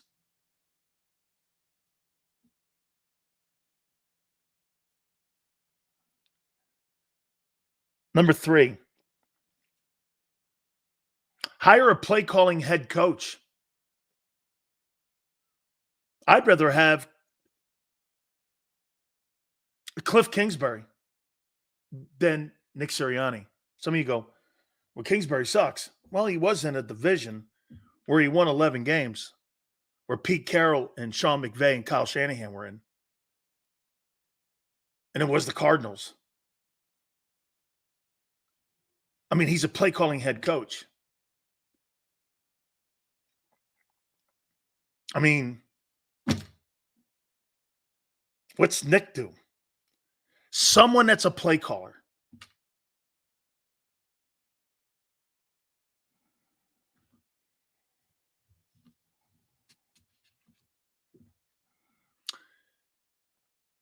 Number 4, Howie Roseman's got to stop picking college personnel. He's got to stop picking college players. He's just not good at it. He's not good enough at it. The reason you're picking very good O-linemen, there's no coincidence you got the best O-line coach in the NFL. He landed on one wide receiver in his entire tenure as general manager, all the other mistakes he's made, running back, notably, free agents, wide receiver, the best wide receiver in the history, potentially, of Eagle history was a free agent or was a trade. I mean, your defensive picks have been atrocious. Look at LJ talking about, here's the difference between Harbaugh and Tomlin. I'm going to get to that next. Mike Tomlin and Jim Harbaugh picked their coaches and picked the players in the draft. Thank you, LJ. Sirianni has none of that. Mike Tomlin picks with Khan and with Kevin Colbert the players that will be selected. And he picks every single head coach. You know who hires? This is the hiring practice. You know how I know this? 2 of my former teammates told me the process and the hiring in Pittsburgh. Alfredo Roberts is the tight end coach for the Steelers. And Carl Dunbar, as you know, is the D-line. And I post pictures with me and those 2 guys on my Twitter page at Dan Sileo Show. Here's the difference between Fredo Sirianni and the head coach in Pittsburgh, who LJ says those guys don't call plays. They hold players accountable, and they pick their own staffs, and they pick their own players. That was Mike Tomlin's call to get Russell Wilson, not the front office's opinion. Okay? This is exactly what Fredo Roberts and Carl Dunbar told me. Carl Dunbar was at Alabama when Xander was there as the defensive line coach for Nick Saban. And he said this. He called him up. First, he called Saban up. Hey, I think Stoutland was there a little bit when Carl was there because Mario Cristobal took over, I think, for Jeff Stoutland when he was the O-line coach at Alabama. I know the hiring practices. These are some of my best friends to this day. And Carl Dunbar goes like this to me.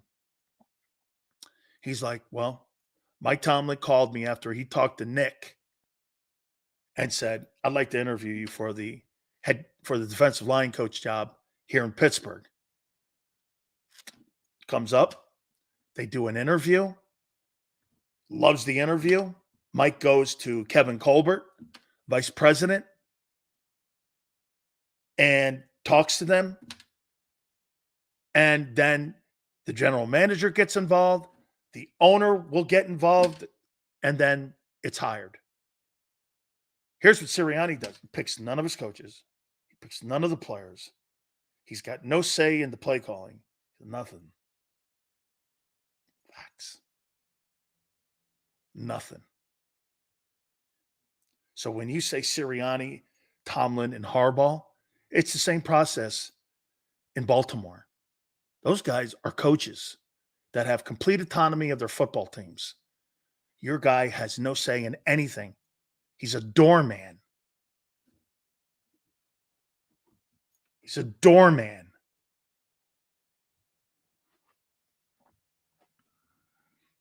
I want a head coach that picks his coaches, picks his players.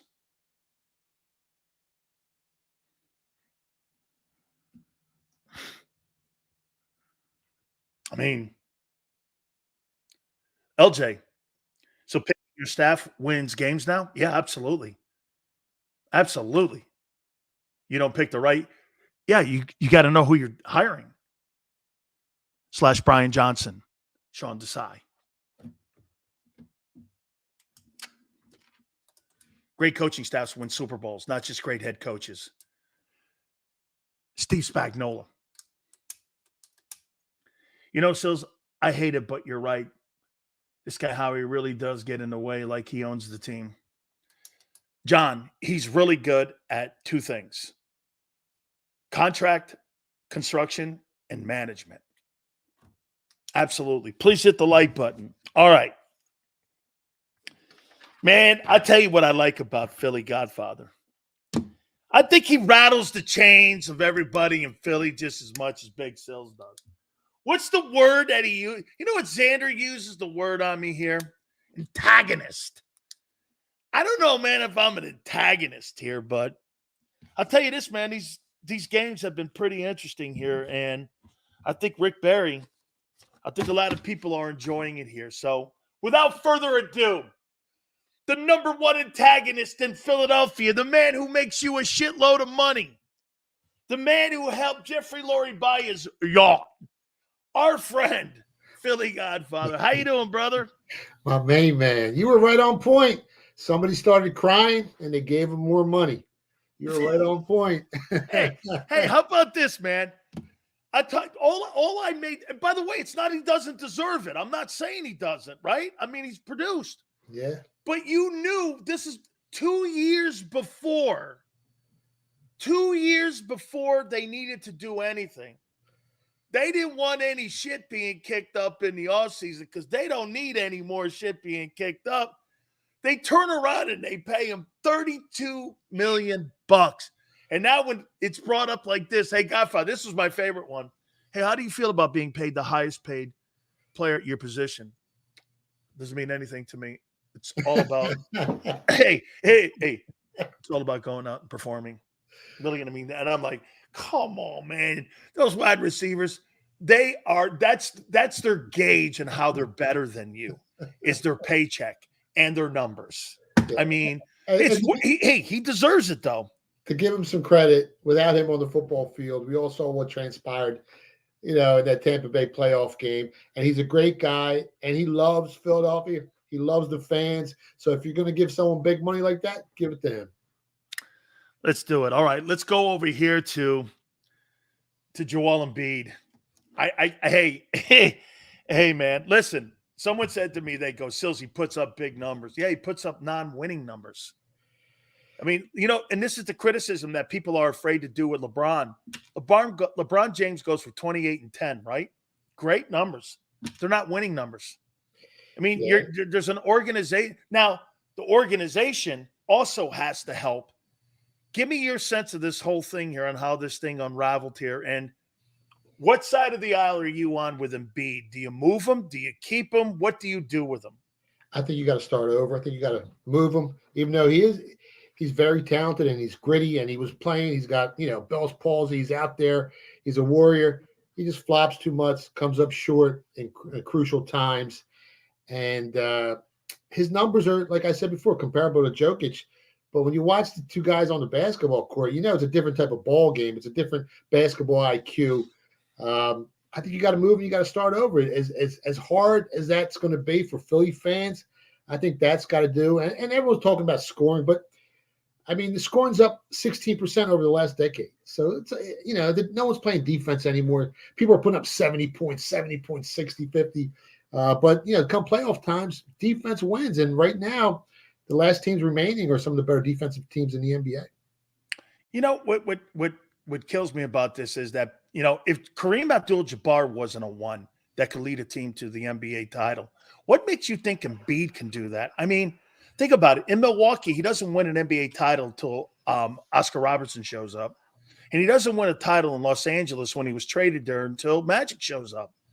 I mean, and he is got this hurt. more about the process than anything else? Yeah, and to Kareem, he got hurt in that championship series, and Magic played center his rookie year against the Sixers, and they won the championship. So 45, 14, and 10, I think it was. Yeah, unreal. I mean, Magic, Magic is Magic. And I talk, and people hate it when I talk about LeBron being borderline top 10, but I think Bird was better, Magic, Jordan, obviously. There's so many guys that I would put ahead of LeBron. It's a different type of basketball game these days. We are witnessing the product isn't as good. There's more teams out there, so the teams aren't as good as they used to be.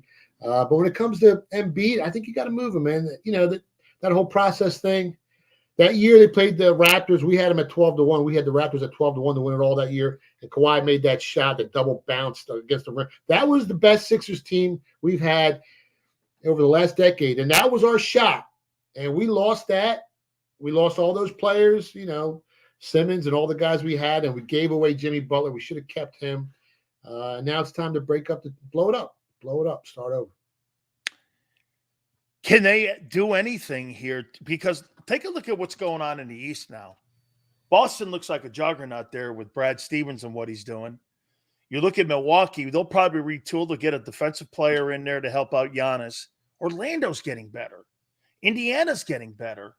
I mean, New York obviously is getting better. I mean, where are the Sixers in this conversation here? They're on the outside looking in. We talked about it before the series started. I said, I don't think the Sixers can win this series. And they would have to take game one if they wanted a chance to win it. And because I couldn't see him going to game 7 in Madison Square Garden and winning it. And it was slow death at the end. And they played their hearts out and the games were close. But Maxey can't put up big numbers every night. He's not that guy. So they're on the outside looking in. There's a lot of young, healthy teams out there. The Celtics are stacked. I think they got the easiest road. Orlando, they're young. The Pacers are young. The Knicks are gritty, but I don't think they can beat the Celtics. If you can grab the Celtics at plus 140, I think it's a good bet, from the East. I think they get there. On the West, you got Dallas. I mean, they're a sleeper. I took them at 25-1. I took Luka at 20-1 to be the NBA Finals MVP. They're a very dangerous team as well. So help me out here. How good a fan base do you think Philadelphia is? I think it's a great fan base. It's not as great as it used to be. But I think that's everywhere around the country. I mean, there's so many other things to do. And if your team ain't cream of the crop, there's a lot of bandwagon jumpers. I hate to say it in Philly, man. When the teams are really, really good, they jump on the bandwagon. And when they're not there. So, they're not as good as they used to be. But it's a good sports town.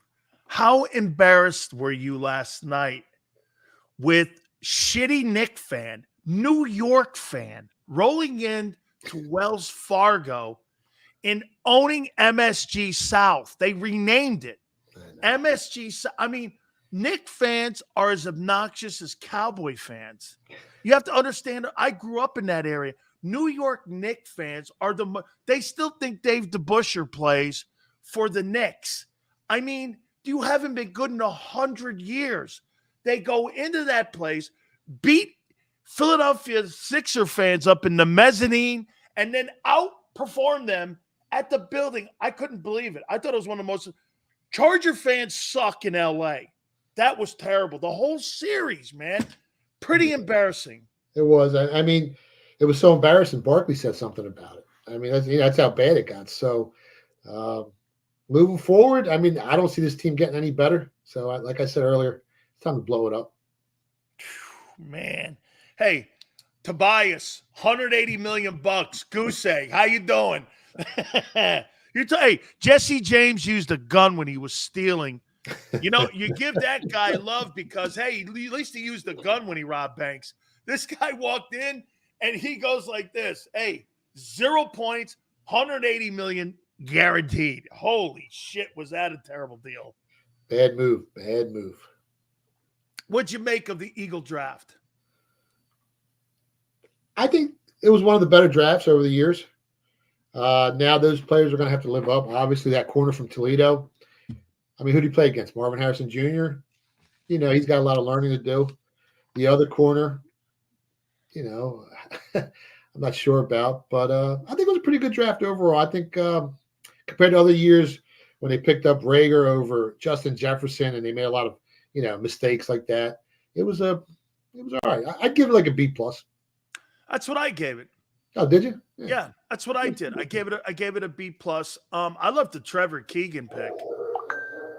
I love that pick because here's a guy that started 37 games on a national championship football team. And I don't know, get this, in any other year, Godfather, any other year, people are saying because it was so deep at O-line, he'd have been a second or third rounder. But because of all the O-linemen that went, 9 went in the first round. I mean, there were a ton of these guys. He'd have been a second or third rounder. It was just the depth of position, in my opinion, on why he went into the 5th round. I love the pick. And on the DeJean pick, I think he's going to play safety and not corner. I think it's a better idea. And that kid, Keegan's, he's battle tested. So I think that was a steal, like you said. I'm interested to see what happens. I mean, they spent all that money. They did great in the draft. I think they did really well. But yet there's still 10 teams ahead of them. in the sports betting market to win the Super Bowl. There's 10 quarterbacks ahead of Jalen Hurts, including Jordan Love, to win the MVP. So they still got a lot of work to do. They got a lot of work to do. I got some questions here for you with the Eagles. You ready? Yeah. How long do you think it's going to take for the offense to understand exactly what Kellen Moore is asking the players to do when it comes to his style of offense? Now think about how long it took last year for – now, this guy's more experienced. I get it. But how long is that process going to take? Might take a little longer. You don't have that center you had for so many years. I'm hoping 4 to 6 weeks. It might take 6 to 8. And if it takes any longer than that, the Eagles are going to be in serious trouble. How will Jalen Hurts use Barkley? Not Kellen Moore. Do you understand? I mean, not that the Eagles, they don't really have a screen game. So how are you going to use him in this offense? How are they going to get the ball to him? I think it all depends on Kellen Moore more than anything. Jalen Hurts is going to have to stick to the script. He can't go off the script like he did last year. It was a catastrophe. He's going to have to unite the players. He isolated himself last season in the locker room, and we started that big mess, in the Philly media, and everyone said we were lying. And next thing you know, now we've been vindicated. It was all true. He can't alienate the players this season. This is a big season for the Philadelphia Eagles because other teams got a lot better in the NFC and the AFC. So if they're going to contend, if they're going to get back to the Super Bowl, he's going to have to be a leader this year in the locker room.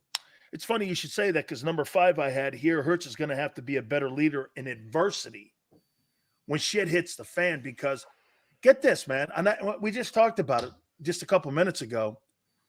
The one thing that I really couldn't stand was that, so if the coordinator sucks so bad, you allowed that guy to bring you down and you didn't say no and didn't have the leadership to go, that's not the play I should be using here. And that's not right. You have $50 million, man. Stand up for yourself. To me, in my opinion, I don't think he's a very good leader in adversity. I think, he works hard. He's a good kid. He's got all that. But, man, I need you when the shit hits the fan. I don't need you when things are going great. Yeah, he's going to have to go back to being the old Jalen Hurts. I mean, forget about being that elite passing quarterback. He's not a Tom Brady. He's not a Joe Burrow. He's not a Patrick Mahomes. He's going to have to use his legs a little bit. He's going to have to get the ball out to Saquon Barkley a little bit on some screen passes. And then if you can find the guys deep down the field, that's great. But those low percentage deep passes, they don't convert a ton, even though you got 2 great wide receivers. So he's going to have to definitely be a much better leader than he was last season. What happens to Bradbury June 1, in your opinion? Howie loves him. I don't know. Do you really think he does? Or do you Howie? Okay, because he gave him the extension. He's always talking great about him. I don't know what he sees in him, but hopefully he plays better this season. Then I don't know, man. That's a great point, man. Because you look, if he loved him so much, he drafted 2 corners. All right, how about this one? How do you think that relationship between Kellen Moore and Nick Sirianni? Now follow me here. So I have no say or control of my own career. And if the team starts out 2-4, am I going to let Kellen Moore get me fired because I'm not going to have any input in the offense or the direction of the team? Would you allow, get this. So you and me are sitting there and I dictate your future. How would you feel about that?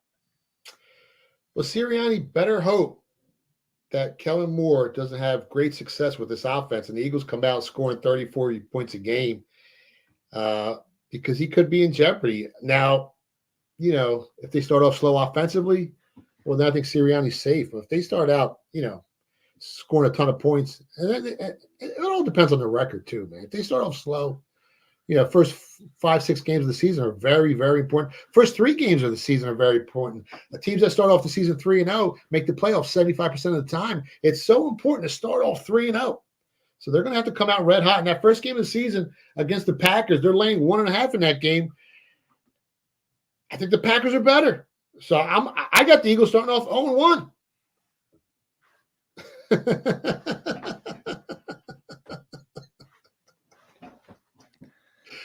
That thing's a 7-win disaster waiting to hit. Oh my God! Don't say that, man. Hey, wait, Go wait, Birds, baby, go Birds! Hey, wait a minute here. Are you ready for this? At least when I was watching the movie The Titanic, I knew the boat sank. With this here, people don't see it's going down at the head. Hey, Captain, it's going down at the head. Don't say that. Man. Don't say that, Dad. Listen, I cheer my money in, so I already bet the Packers first game of the season, so I'm already rooting against the Eagles. But other than that, I hope they make the playoffs, man. I hope for the fans. Yeah, I hope too. Hey, will Fangio's 34 old man defense save the Eagle defense? When's the last time he's been a good defensive coach? How many years has it been? Has it been a decade? Something like that. Self-explanatory. They don't have the linebackers to play to 34, and I'm sorry, dude.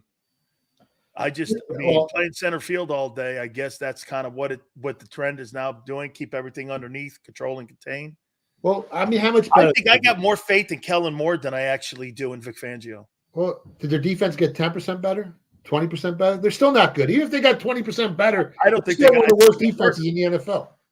I think they got worse. They lost their best pass rusher. They lost their best defensive tackle. I think they got worse. Where did they upgrade? Slot safety? Maybe. Listen, I keep telling everyone. Everyone's got an opinion, but the guys that back their opinions with millions of dollars are the guys in the sports betting market, and their odds haven't even moved. Other teams have jumped ahead of them. So that tells you all there is. Okay, here's the last one here. What exactly is Fredo Sirianni's role?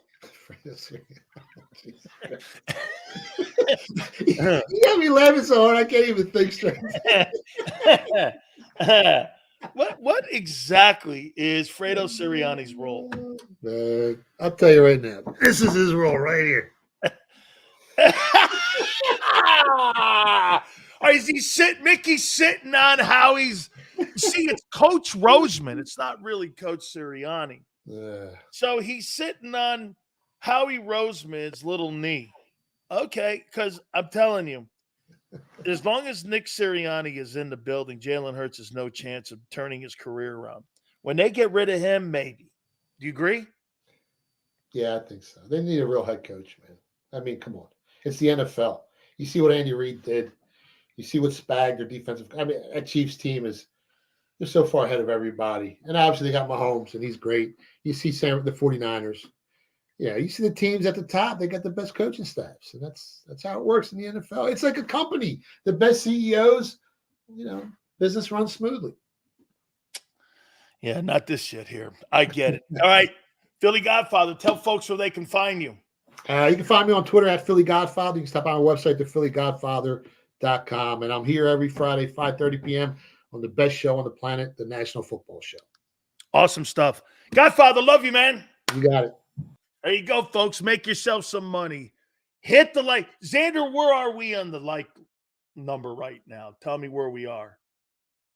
Let's see if we can make a mad dash here to the finish line. 207. Come on, man. Let's at least get it to 50. Let's at least get it to 50, man. Come on now here. Let's whoop it up here. Let's go here. All right. Taking a timeout. Hit the like button. Keep it here, National Football Show.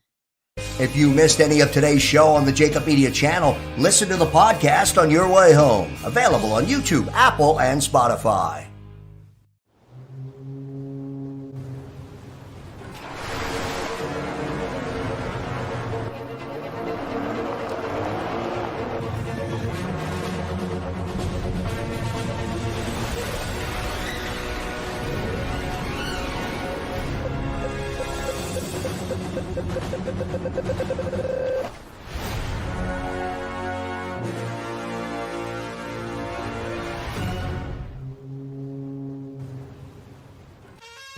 Is the best vacation one that you find or one you get lost in? One that takes you to new heights or reminds you to go with the flow? To get your feet wet and your wheels spinning? One that lets you find your own rhythm or get carried away? Find the best of yourself get lost in the woods.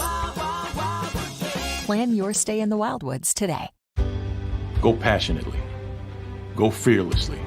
Go confidently. Go Birds! Go confidently towards your goals with First Trust, Philly's hometown bank for nearly 90 years and the official bank of the Philadelphia Eagles. We're focused on getting you over the goal line. So go with conviction, go with trust, Go Birds! and go forward with us by your side. First Trust Bank, the official bank of Philadelphia dreams.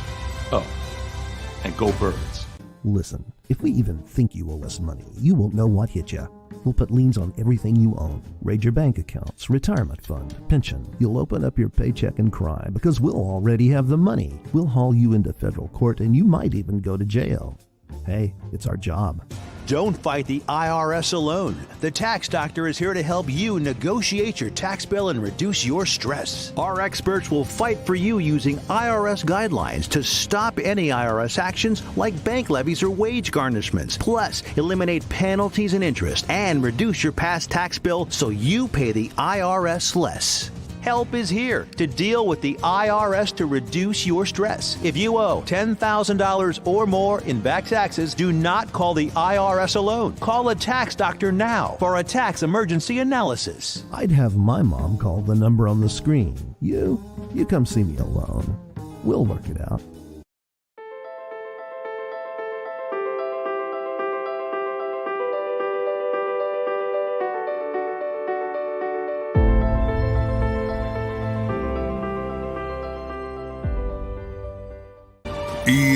EAGLES, Eagles.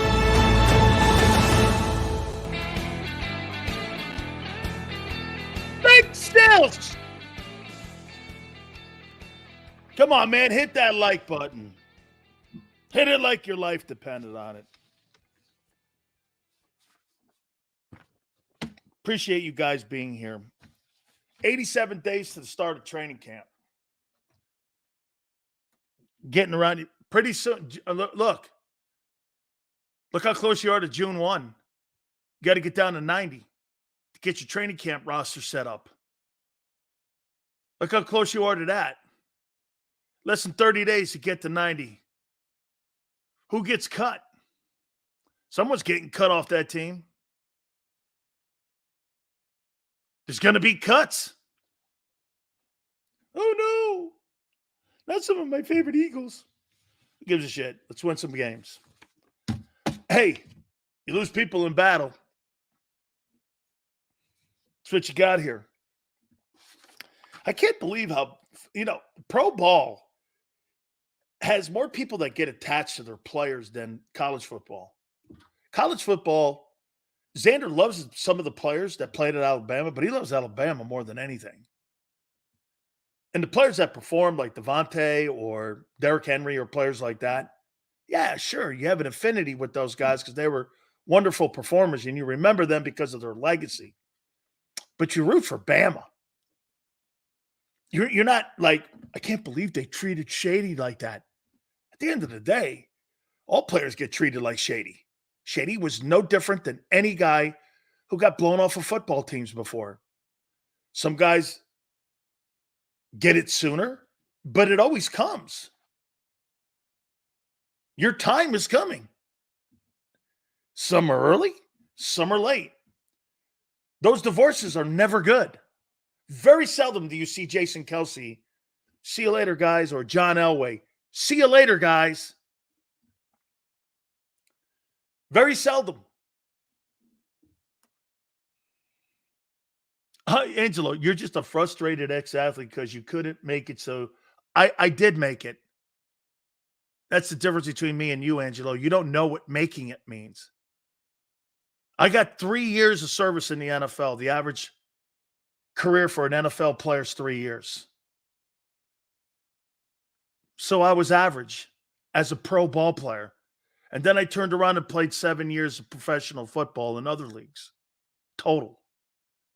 So when you say that, you're wrong. You have no idea. I got 3 years credited. 2 years on rosters, 1 year with games played, but I still got 3 years in. It's why I got an NFL Players Association card as a former player. I was average. You're right. Darn it. What were you? Oh, I know. You were the guy at the beer drinking place that, like I said earlier, I hurt my knee when I was like a senior in high school. And yeah, I was like 15 honorable mention. And, I would have made it at Occidental College. But hey, then I went to Occidental College, and then I had to go to Nassau Community College. And shit, the coach hated me there. And, the rest was I'm in a flag football. Now I'm in a flag football league. Hell, shit cells. What do you want? Yeah.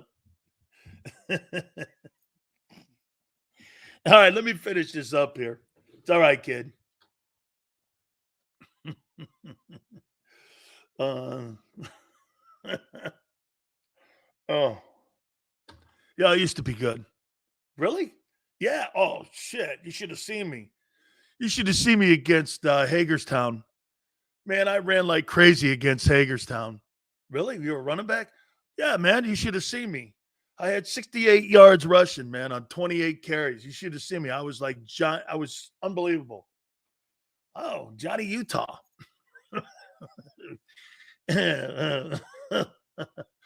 Big Sills tells the truth. I'm a diehard Cowboys fan, and I can respect Sills' opinion. Eagles fans should be able to as well. They can't. You can't get no.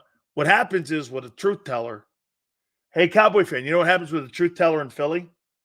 They can't handle someone thinking they know more than them. That's what this is about. It's got nothing to do with whether I'm right or wrong. Once you figure that out, you figure Philly out. This has nothing to do with right and wrong.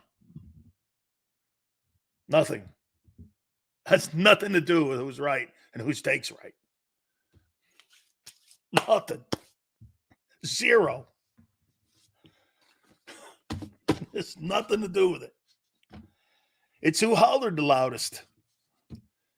Hey, DC, am I right? This has nothing to do with the truth. And by the way, like Xander, being nice, you know what that means to me and a city like Philly? Can I tell you what that means? Let them have their way. Okay. Let them have their way.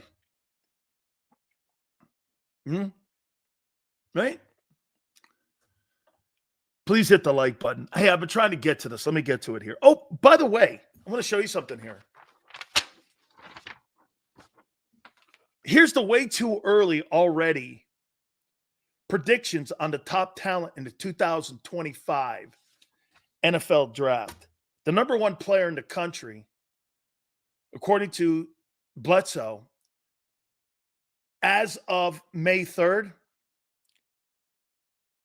is James Pierce, edge rusher, Tennessee. These are names to start thinking about. Will Campbell, number 2, offensive tackle, LSU. Number 3, Kelvin Banks, OT, Texas. Number 4, Will Johnson, cornerback, Michigan. Number 5, Mason Graham, DL, Michigan. Number 6, Luther Burden, wide receiver, Missouri. Number 7, Deion Walker, DL, Kentucky.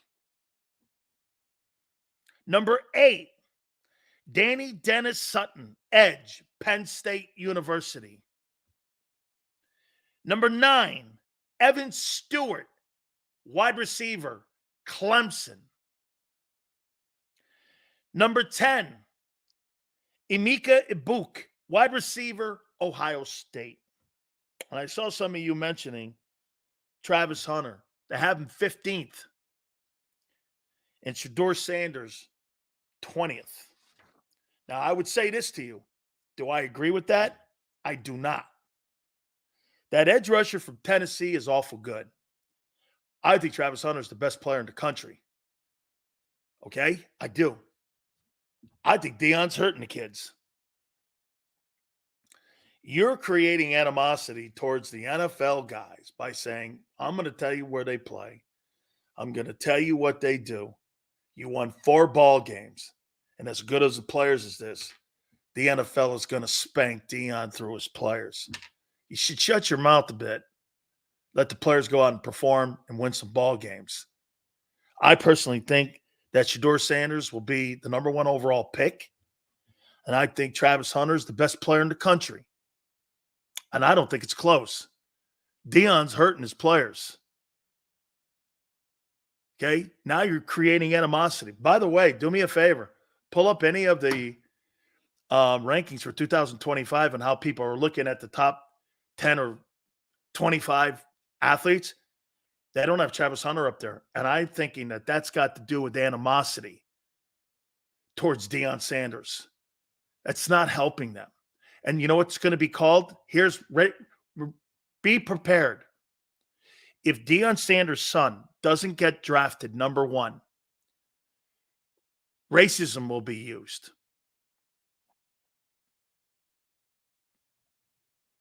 Coach from Oregon couldn't be critical of anything or say something to his team in his own locker room without being called a racist. Racism will be used in this. Chip goes, how? I don't know. How is it ever? How? I don't know. It will be.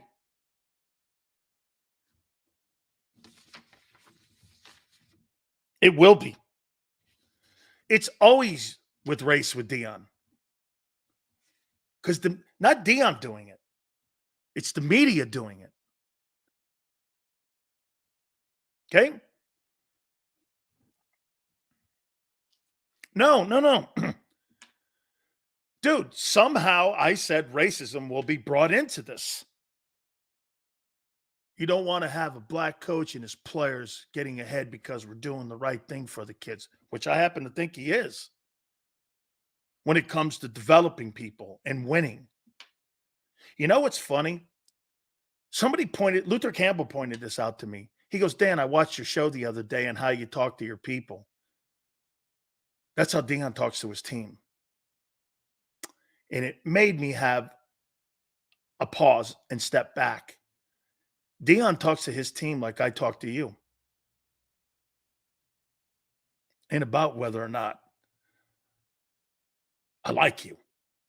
Are you good? Can you help me win? And if you can't, good luck to you, kid. Isn't that what you would do? And Luther Campbell told me that last night. He goes, wouldn't you do that? I go, yeah, I would. I clean house. I would. That's how I would do it. I would totally do it that way. If I was Deion Sanders, would I do it any different than Deion and how he's cleaning house and going into the transfer portal and using it as free agency? Probably not. I would get off my ass and leave Boulder and recruit a little better. Okay? I mean, Luther was right on. Sills, that's how you talk to people on your show. The same way Deion's talking to his team. You know, he told the kid 2 days ago, kid walked into his office, what do you think the chances of me playing here? You know what he said? Not very good. And Deion goes, hey, God bless you, son. I really love you. You know I do. But if you're thinking that you're going to see playing time with the type of players I'm bringing in here, you're going to have quite a task at playing. And you know what 90% of the kids do? They quit. Deion's actually testing you in a way. Will you tough it out? Will you try to prove him wrong? Will you demand to stay? Remember, he's not telling the kids to get out. The kids are quitting. They jump in the portal. Deion said, according to Luther, he's only told 2 kids to get in the portal. The rest of them are quit. They've quit.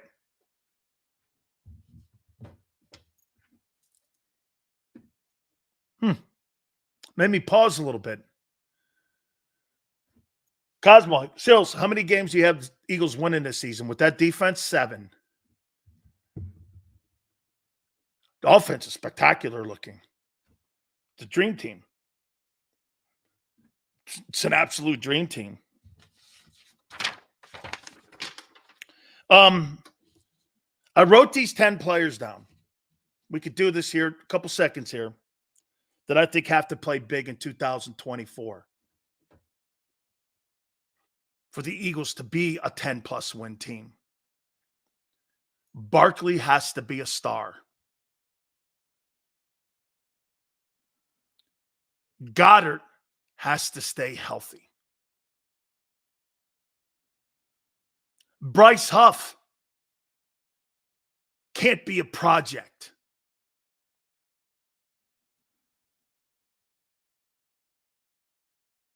Devin White has to return to form.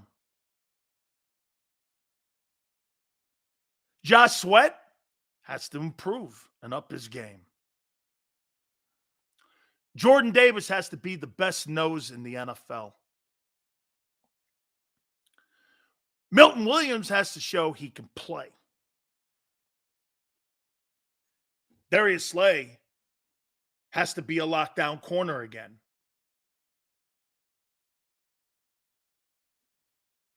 Bradbury has to be a bounce back player. You get those things coming back.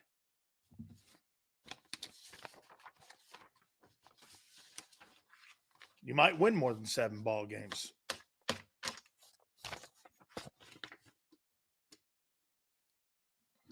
$87 days to the start of training camp.